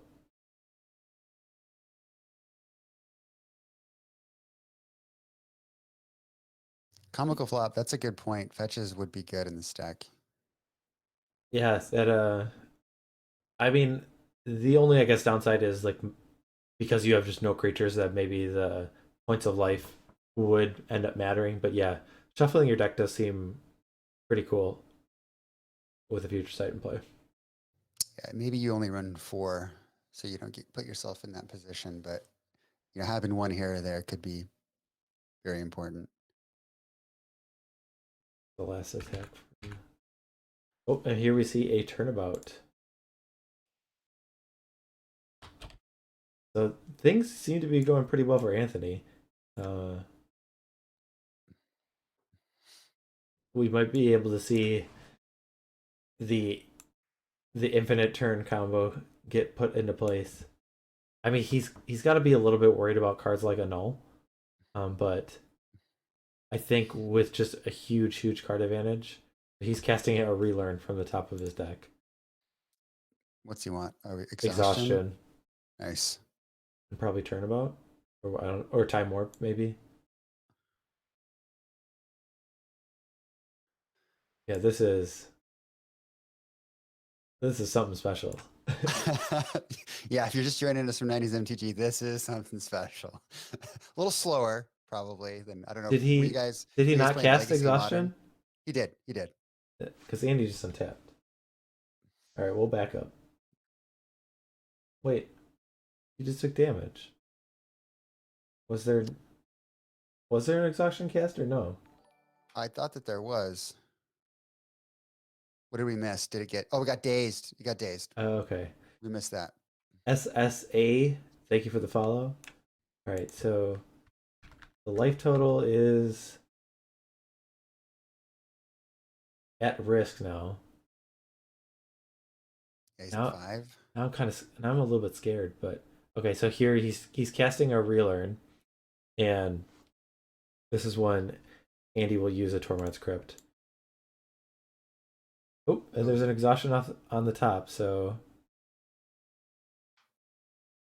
I have to imagine that's gonna get cast, right? Yeah. What other counters does Andy have? Just daze. Top of my head, that's the only one I can remember. Yeah, I think it's just daze. Okay, so here's a Rishadan port being added.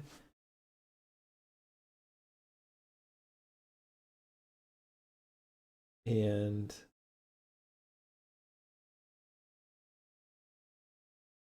we're casting an opt. This future sight is really getting some work done here. And you can see really the power of a future sight in this deck of what it gets to do. And so there's a counterspell on top, which is good, but Anthony kind of needs to chain together time warp, exhaustions, turnabouts, and I don't know. I would think it's likely that he has one of those in his hand, but it's not necessarily a given. So So he's going to let him on tap here. So what? He's hoping to turn about creatures. we know he has turnabout, right, from a prior relearn. Yeah, I think he's obligated to do creatures because of his life total. Yeah, it's just too low. Also 350 or ISO 350. Yes, it's used in a Doomsday deck actually. Future Sight and LED is in the blue black Doomsday deck that that Anthony also plays. Yes. He's kind of known for it, the format, at least in the online monthlies. Okay, so why did mana get tapped? Oh, ports. Ports were used. 3 ports were used during the upkeep. Okay. Ooh, and then on the top we have the Time Warp. Seems good. Nice Rishadan ports. Yeah. They just only get half a use, I guess.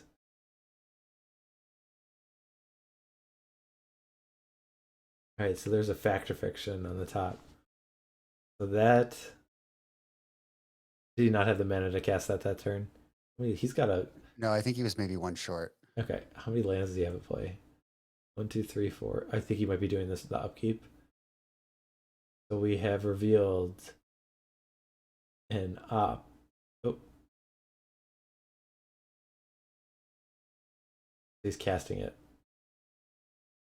Yeah, and Andy was probably asking how much mana he had. More to pay than with a few dazes.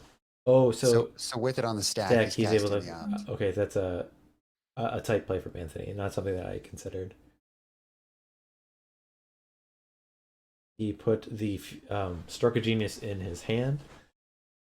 So cards that are revealed off Fact or Fiction, we have a Time Warp, a Soldavi Digger, Exhaustion, Mana Short, so that's a card from the sideboard, and a Snow Covered Island. This We is a bring up Digger. this is a monster of a split. Yeah. Is it from Alliances? Yes. A 2-mana artifact, 2. Put the top card of your graveyard on the bottom of your library.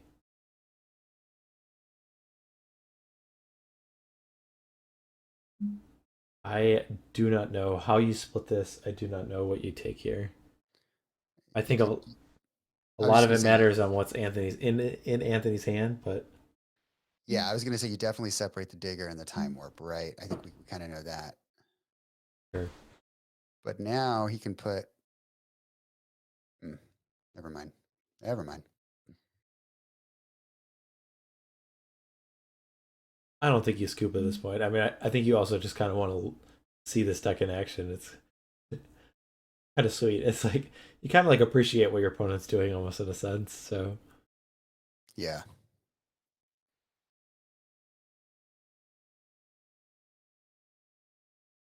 So we got 7 untapped. I think it was 8, but maybe I'm missing counting. All right, so we have a Digger. We see an annul. We know there's a counterspell in his hand, right? I believe so. He's gonna let that one go. Okay. He's got one other Digger in the deck. Is that right? So was that Look. one? Was that the one from the Fact or Fiction, or was that the second one? He took the pile with the Digger. Okay.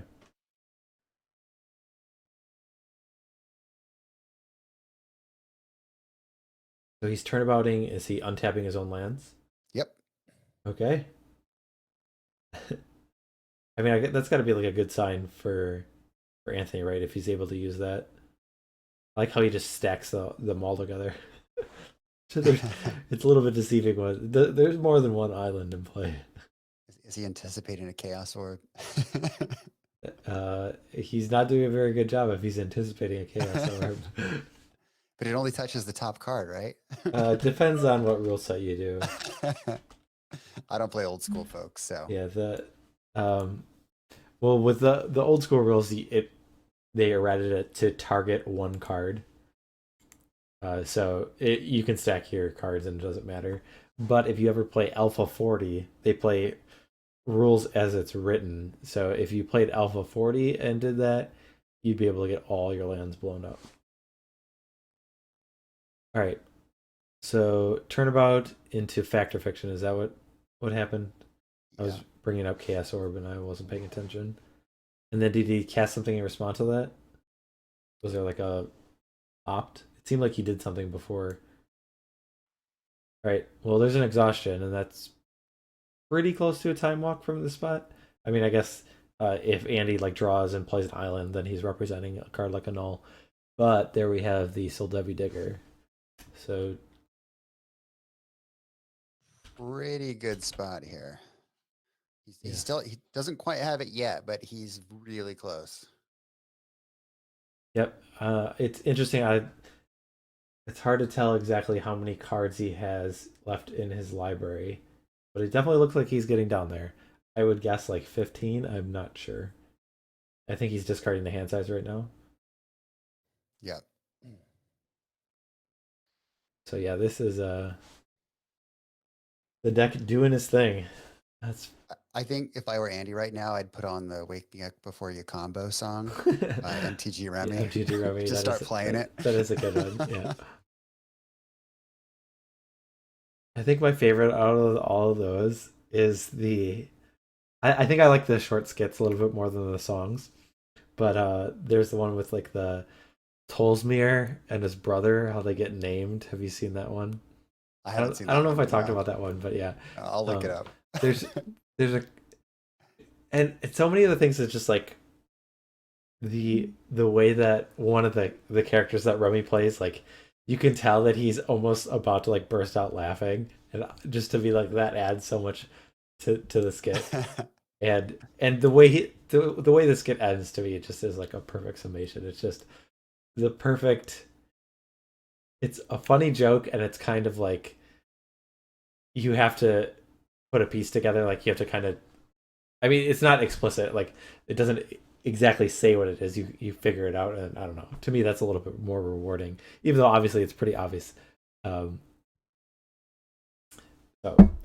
yeah, if you guys haven't checked out MTG Remy, I definitely recommend it.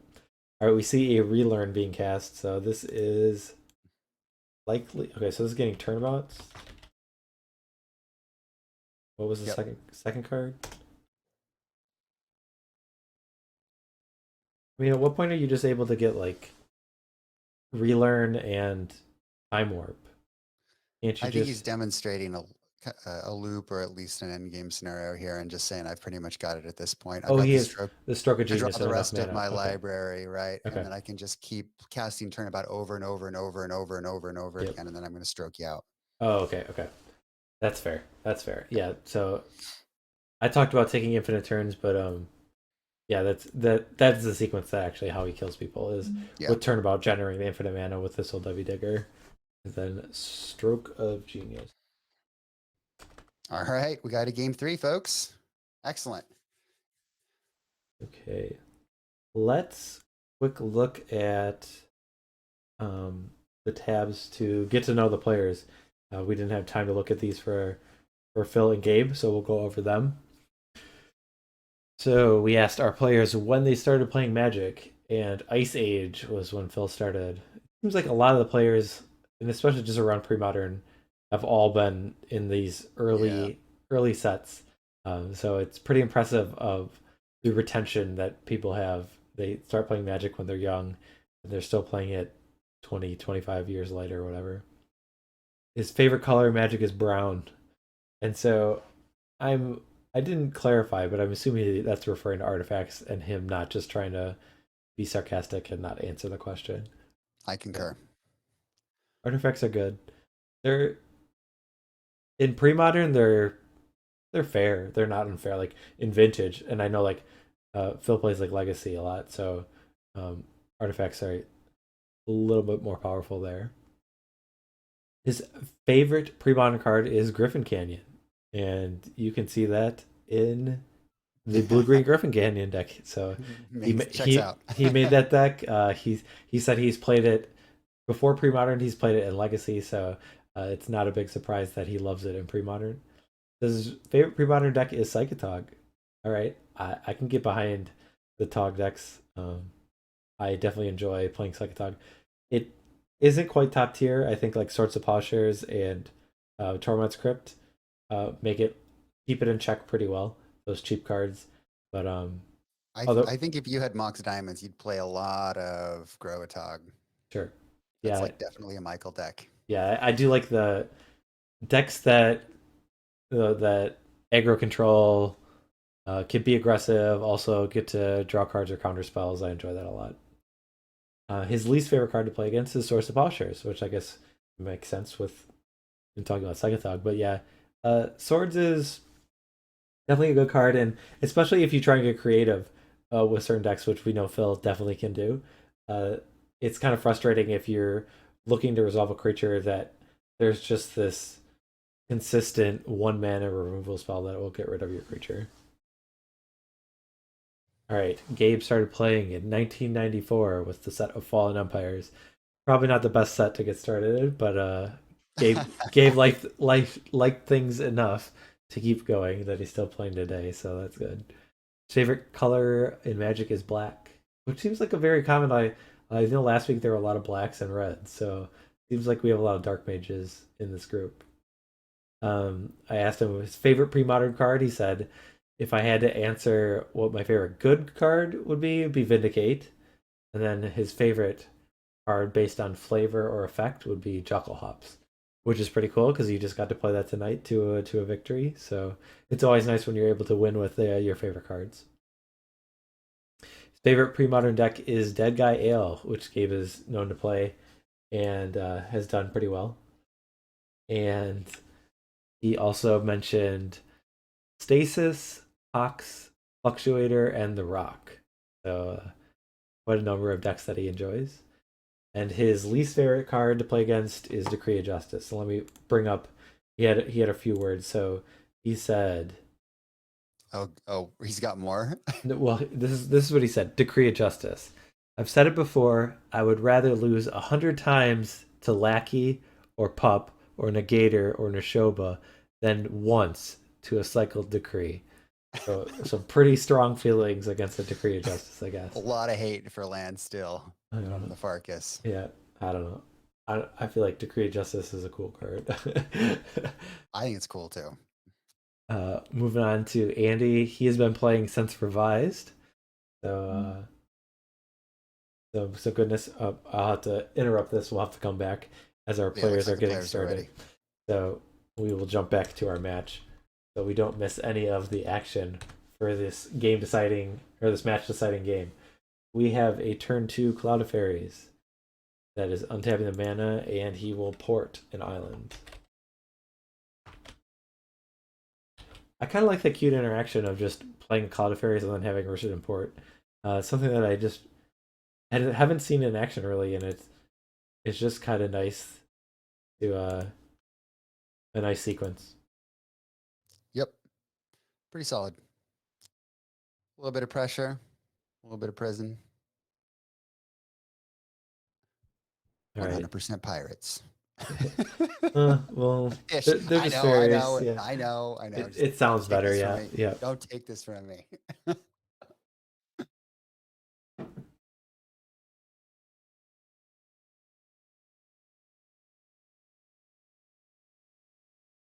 All right, we see a sleight of hand from Anthony. So he's trying to set up shop. And yeah, I mean, we saw Andy didn't have a third land drop. So the more turns that go by than Anthony, if he's able to hit his land drops, then not only does it make it easier for him to cast his spells, but the cards that Andy plays are just less impactful if Anthony has a bunch of lands. And this is a footpad.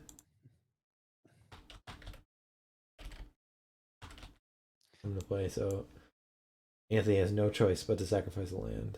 I was going to ask you if you thought that sleight of hand was greedy or not, just given that Andy could play an Ancient Tomb, but I didn't think it was going to happen because given that he missed the land drop. Yeah, he missed the land drop, so it's like you need to have both an Ancient Tomb and a footpad.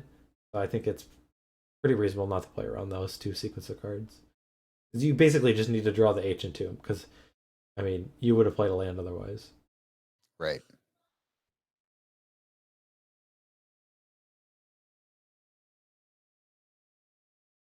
Okay, so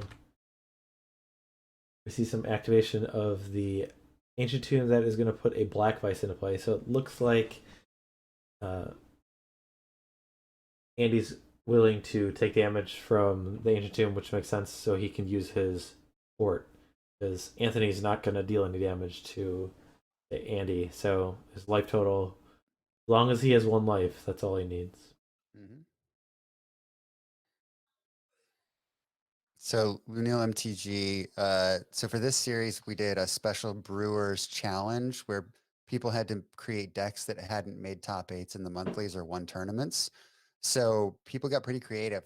We're seeing some different tribes like wizards and pirates and such. So tune in again Mondays and Wednesdays at 9:30 Eastern, and you'll see more of these less traditional tribes or decks. Yeah, so these are some decks that like really haven't been proven per se with in pre-modern a lot of times, but I think when some of these people have seen them in action, I think some people are kind of inspired to either copy or brew themselves, and um, kind of when everyone takes that approach, that these decks have a lot better chance of succeeding when people, I don't know if casual is the right word, but people have like a spirit of doing cool things. All right, so we see a cut purse I'm gonna play, and with Anthony tapped out, that made him sacrifice a land. Yep. So Anthony's in a bit of trouble here. The exhaustion helps, but Andy, he's swinging in there. Yeah, I don't know if he's taking damage from this black vice, I think, so that makes things awkward for him. I guess that's not something that I considered. That if Anthony is taking extra turns and does have like a future sight in play, it's often his hand is going to be really stacked. So black vice could be a persistent problem, and like it works under an exhaustion. So Mike's getting exhausted just talking about it. yeah, I yawn a lot when I commentate, so I apologize for any of those who are have a late night and are trying to stay awake. My yawning is probably not helping. All right, so we saw a relearn and then a sleight of hand, but then that will leave Anthony tapped out and give Andy the ability to add to the board. And with, I mean, there's how much? You could have a snap. You could have a creature. He's attacking for 4. Yeah. And there's a black vice. So, and I know there were a number of cards in Anthony's hand. So,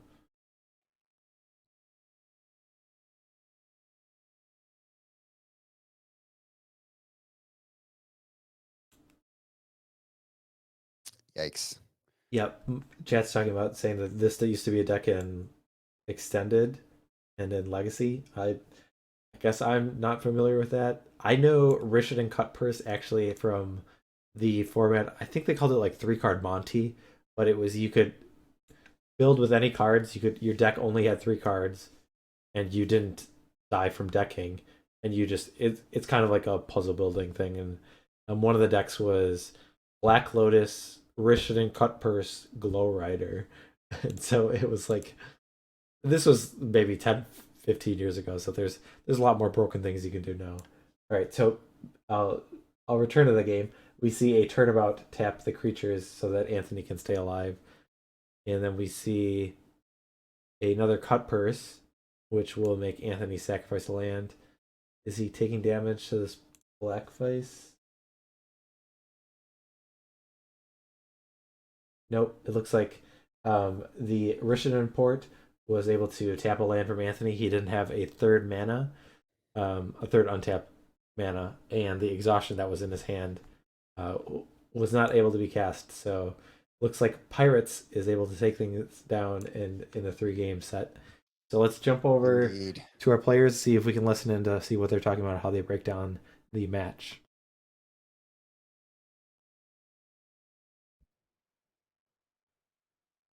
And Oh no, you got to play the dig site. Yeah, I'm glad I got to do this thing once. yeah. That game too, I had a huge smile on my face actually because my modern deck of choice when I used to play modern was taking turns. Yeah. So yeah, I've been trying so hard to build a taking turns deck in pre-modern, and so that was just awesome to watch. It's pretty cool when it gets going. I mean, it's a bummer Yeah. that like exhaustion like isn't like 100% a 3-mana time walk. Like it's not always even good. You know, Close, yeah. sometimes it's solid. Yeah. But yeah, the fact that like you really don't start kind of doing much of anything until like turn 4 is Yeah. kind of rough. Yeah, And, it works on the play, but yeah, against this deck on the draw. I mean, yeah, this deck kind of really needs to be on the play to do its thing. yeah, But I don't know. I still should have just like, you didn't have that much of a clock at the time. Like I really shouldn't have tapped down to where a pirate, like whether it was via Ancient Tomb or whatever. no, that was just a brutal top deck. I was sitting on 2 lands. I was worried I was just going to be mana screwed the whole game and top deck the Ancient Tomb and plop down the footpad. So yeah, I mean, you were just playing because I didn't play a land on my turn 3, so you were really just playing around. I mean, if you had played around it, you would have just been playing around the top deck Ancient Tomb. Yeah, because I left one untapped. If you drew a regular, like a normal land, then I could Cutpurse is the 3-mana one, right? Yep. Yeah, so I could pay for a Cutpurse, but is the footpad. Yeah. Yeah. Ancient Tomb and a footpad that kind of was really brutal. That and I was was just thinking to myself, like, I need to be digging for more lands. I need to be able to get a future sight down and like fade a daze or a. I actually don't even know what other counter spells you have in the list. Yeah, I just had I set out 1 days and I had I brought in the 4 nulls. Yeah, I actually didn't bring in anything. I wasn't sure if I knew I wasn't going to bring in Evacuation, considering that recasting your pirates is often good for you. I could play that in my deck, actually. I probably should have brought in Propagandas, if only just to like stem the bleeding and maybe choose between casting spells and porting lands versus attacking. I could see that, yeah. I just wasn't sure what to bring out. The sideboarding with this deck is so hard just because like it's one of those decks that kind of needs everything. I probably could have brought out counter spells, maybe. I don't know. Yeah.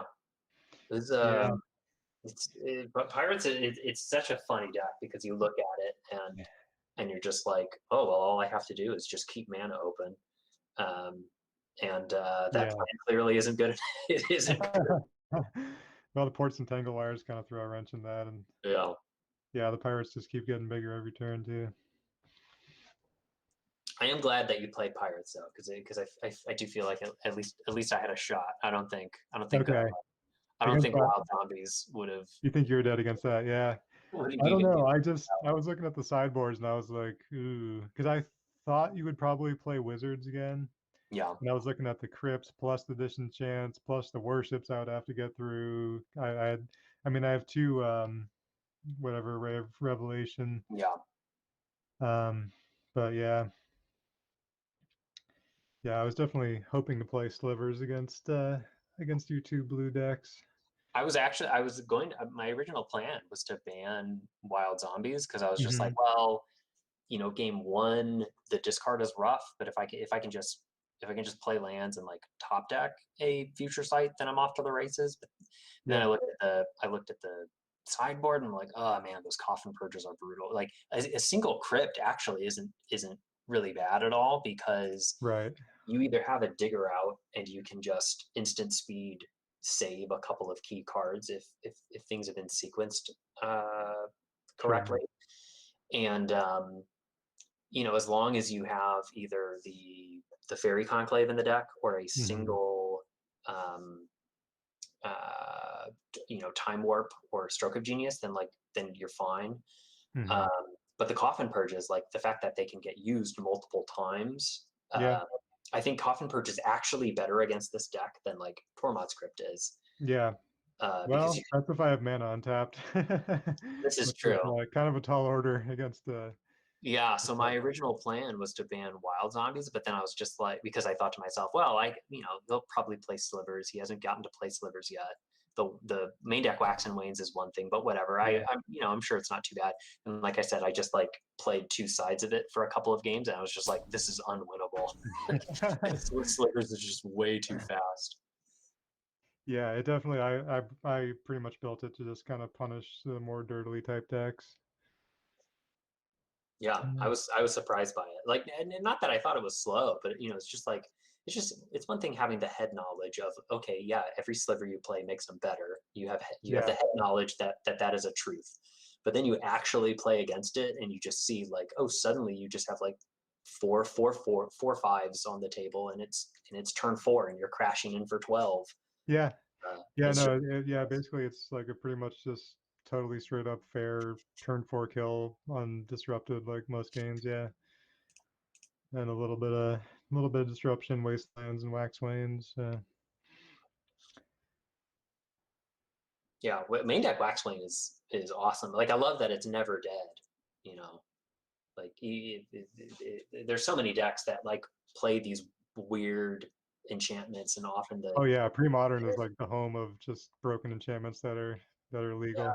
And then if that's not the case, well then bam, you've 2 extra damage to the face. It's great. Yep. Oh yeah. I'm hoping I get to play at one of these matches. They can't ban it every time. No. I should have played it against Robin. He was right. Yeah. All right, guys, we were just listening. We thought that match was really cool. It was awesome that we got to see both decks kind of do the thing. I mean, the first game, I was surprised how quickly the Pirates deck throttled the floor. Was just Oh yeah, man. If you get the Ancient Tomb draw with the untappers, yeah, that's the dream. You just pirate, yeah. That was crazy.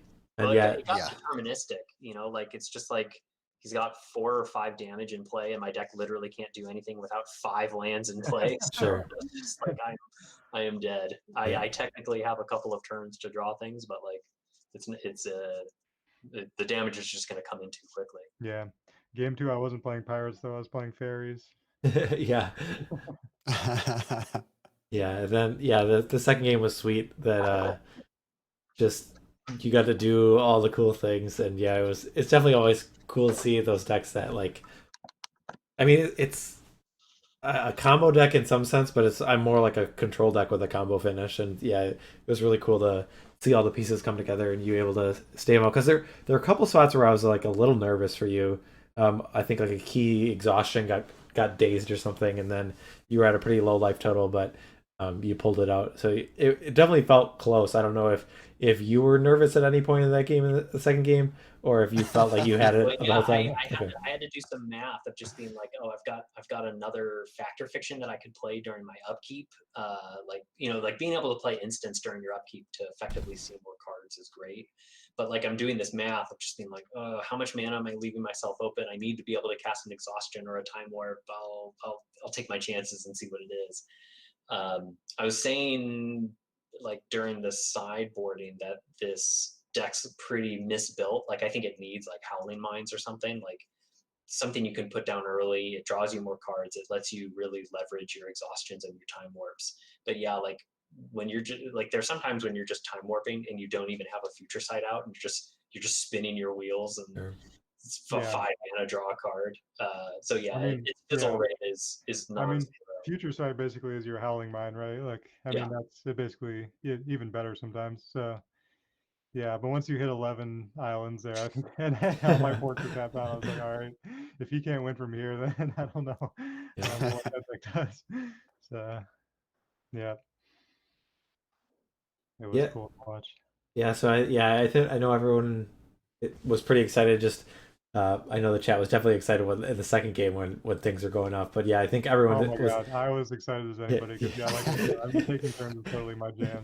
I didn't know taking turns was your jam in Modern, Andy, but I know you just love the format so much, and so I think Mike asked like, "Do you just scoop here?" Or someone in chat said maybe it's time to scoop, and I was like, I think Andy's gonna let him play this out because he wants to see it. Like we all want to see this. You gotta keep him honest. Yeah, that's true. Especially I honestly didn't know if I was dead or not. I had to ask him at some point, like, okay, this is pretty much like deterministic from here, right? Like, but I assumed it couldn't be stopped at that point. Yeah, once the Stroke of Genius was in hand, and then I got the relearn for the turnabout, then it became deterministic. Like the easiest way to kill, and I put the cards out on stream so that people could see it.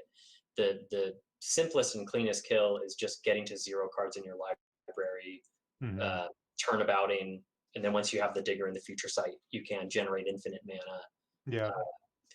Put it on the bottom, but it's the top card, so you just cast it again, and then you either in your hand or Digger it back, just stroke them out for the win. Mm-hmm. But failing that, you could just take infinite turns with Time Warp and kill them with Yeah. like Berry Conclave. Yeah. I guess I actually slightly messed up because I think some comment you made me think that you had 2 diggers in hand. So off the Factor Fiction, but you would have taken the digger anyway. So I don't think having the other 3 cards mattered off that. Yeah, it is amusing how like so many facts are like these like forced like 1/4 piles that it's Yeah, like at worst it's an impulse. I mean, you just get if there's one card, you just get it. Yeah. I think Impulse would actually be a better card in this deck because it's cheaper and most of the time anyway you're going to be given a 4 like okay there's the Time Warp that I need and it doesn't matter what the other 4 cards are because I have to take it or there's the digger that I need. It doesn't matter what the other 4 cards are and I have to take it. I think Impulse might actually be better. I don't know. There's a lot of things that I need to work on with this deck. But like I said, I'm glad it got a game. Anthony, I totally agree. Did you consider cards like Sapphire Medallion to make it easier, or Merchant Scroll to shuffle your deck, or like Flooded Strand to shuffle? Do you have another shuffle effect for Future Sight? This is actually a version, like the very first deck I ever made for Premodern. Like I learned about the format, and I thought to myself, what is an old school card? What's an old bordered card that I love that doesn't get played barely in any other format? And I was like, Future Sight. That card's great. It's super cool. It doesn't get played in anything. It's not good enough for like Legacy or Vintage, or at least not these days. And so I was just like, oh, Soul Heavy Digger. So the very first deck I put together had like 4 Sapphire Medallions. It didn't have any. It did have Merchant Scrolls because it was playing even more like Strokes and Turnabouts and things. And yeah, so I've played like several different versions, and I definitely don't even think this is the best one. It's just the one that I kind of got together in time for the showdown. I have a better version that I think it's blue-white, and it runs like Orim's Chants instead of Exhaustions, and playing white gives you better removal, like main deck Swords and Wraths and things like that. Like I think that deck's better, but I didn't come up with that idea until after deck submission. So this is what we got. Fair enough. Chat was asking Mono that blue exact is the way. thing. You got to stay pure, man. Mono blue all the way. Well, that was the other thing. I noticed that so many of my decks are just super heavy basics, and in so many monthlies, I've tried to get cute with mana bases and just stretch decks really thin, and I just kept getting punished by Wastelands. And I thought to myself that I just expected a lot of Wastelands in the showdown, so I was just like, there's just another reason to go mono blue. Oh yeah. Because you can't, when you need 15 lands in play for your deck to do anything, you can't get Wastelanded. Yeah, that makes sense. Yeah. We were discussing I guess Sapphire Medallion actually would be pretty sweet. That might be better than the Sky Diamond. I guess we were talking about Sky Diamond or Mind Stone or something to kind of speed it up a little bit. Sure. Yeah, so it seems like so you're saying there's a lot of improvements or tweaks that could be made to the Dig Site deck if people want to try it out for themselves and tweak it themselves. And I think there's a lot of different ways you can go with this sort of idea. Like I think I could even see like going with green for like explorations, and just being able, because it's such a bummer when you just chain lands up top, like you draw the land that's on top, and then you reveal a land and you're like, okay, well I'll play that land for my turn. Sure. And then you reveal another land and you're just like, I can't. Now I can't do it. You can see my blue green white turns deck. I had taking turns. My big synergy was Sylvan Library plus Second Chance. That's so you pay life down with the Sylvan to draw extra cards, and then you get Second Chance going, and then replenish to bring the second chances back, and you keep doing that plus Time Warp. And do you have Hannah, Ship's Navigator, to bring his chance back? Oh my god, you just blew my mind. I've been trying to create a deck like that, guys, for like a year now, because I want to brew with Second Chance, because I had a standard deck that ran it back in the day. That's amazing. Nice. But you know what? Replenishes are expensive these days, and you know I'm looking out for the I the know. budget mage, Hannah, ship's navigator. Yes, no, that's totally a one of in the deck. Yeah, no question. I used to play that in EDH too, so that should have been a no-brainer. So my deck back in the day was Erratic Portal, Monk Idealist, and Second Chance, and and Oh. nobody saw it coming in Standard. So, not good enough for pre-modern, but hey, maybe there's a deck there somewhere with Second Chance. Oh, it deserves to be in the list somewhere. Yeah. Does Phyrexian Furnace, is that a slow trip? No, it draws a card right No. away. It draws a card right immediately. Yeah.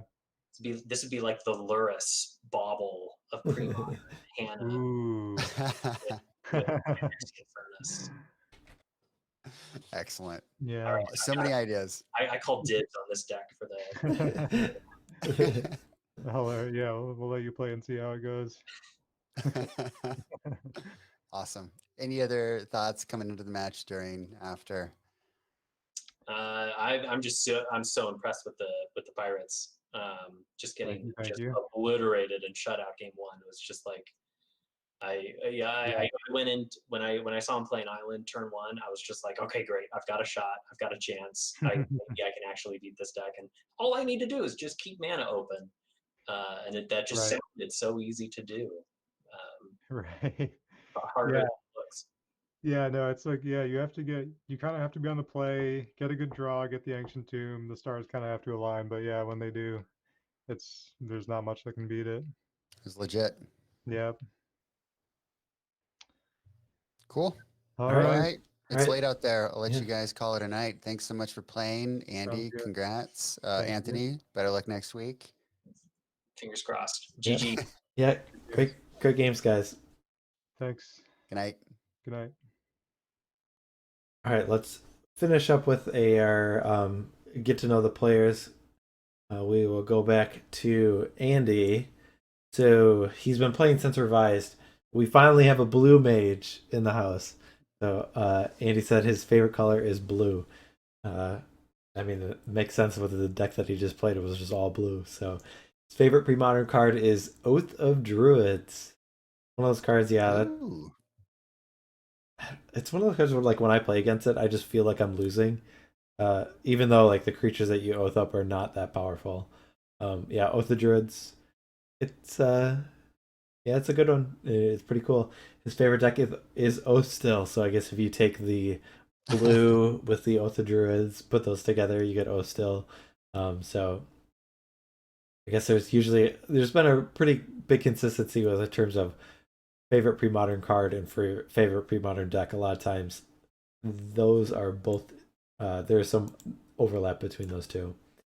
His least favorite card to play against in pre-modern is Duress. All right, so I can respect that. all right. We'll finish things off by getting to know a little bit about Anthony. He started playing in 1997. I think that's around the same.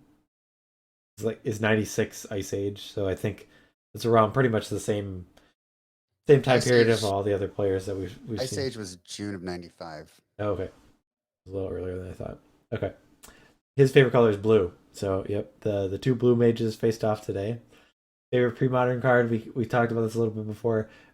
Anthony is known for Doomsday. It is a card that he has cast in many formats, and he kind of burst onto the pre-modern scene with a Doomsday deck that he created. I know when he first made the top 8 of the deck, I looked at it for like 3 minutes, and I'm like, I don't understand how this deck wins. I was confused. I thought it needed like a brain freeze or something that it like kind of mini storm comboed off and then brain freezed your opponent. I did not see the interaction of with Future Sight in play, you could get a loop of Doomsday, and then mana and Ebony Charm. I thought that was very, very cool. Especially I just looked at the list and I'm like, I don't get it. I don't get it. And I was not the only one. A lot of people were confused.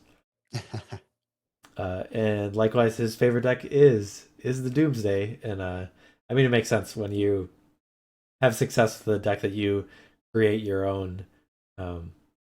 It's definitely very rewarding when you make your own deck and do well with it. So his least favorite pre-modern card to play against is Standstill. So lucky for him, he did not have to play against a Standstill from Andy tonight.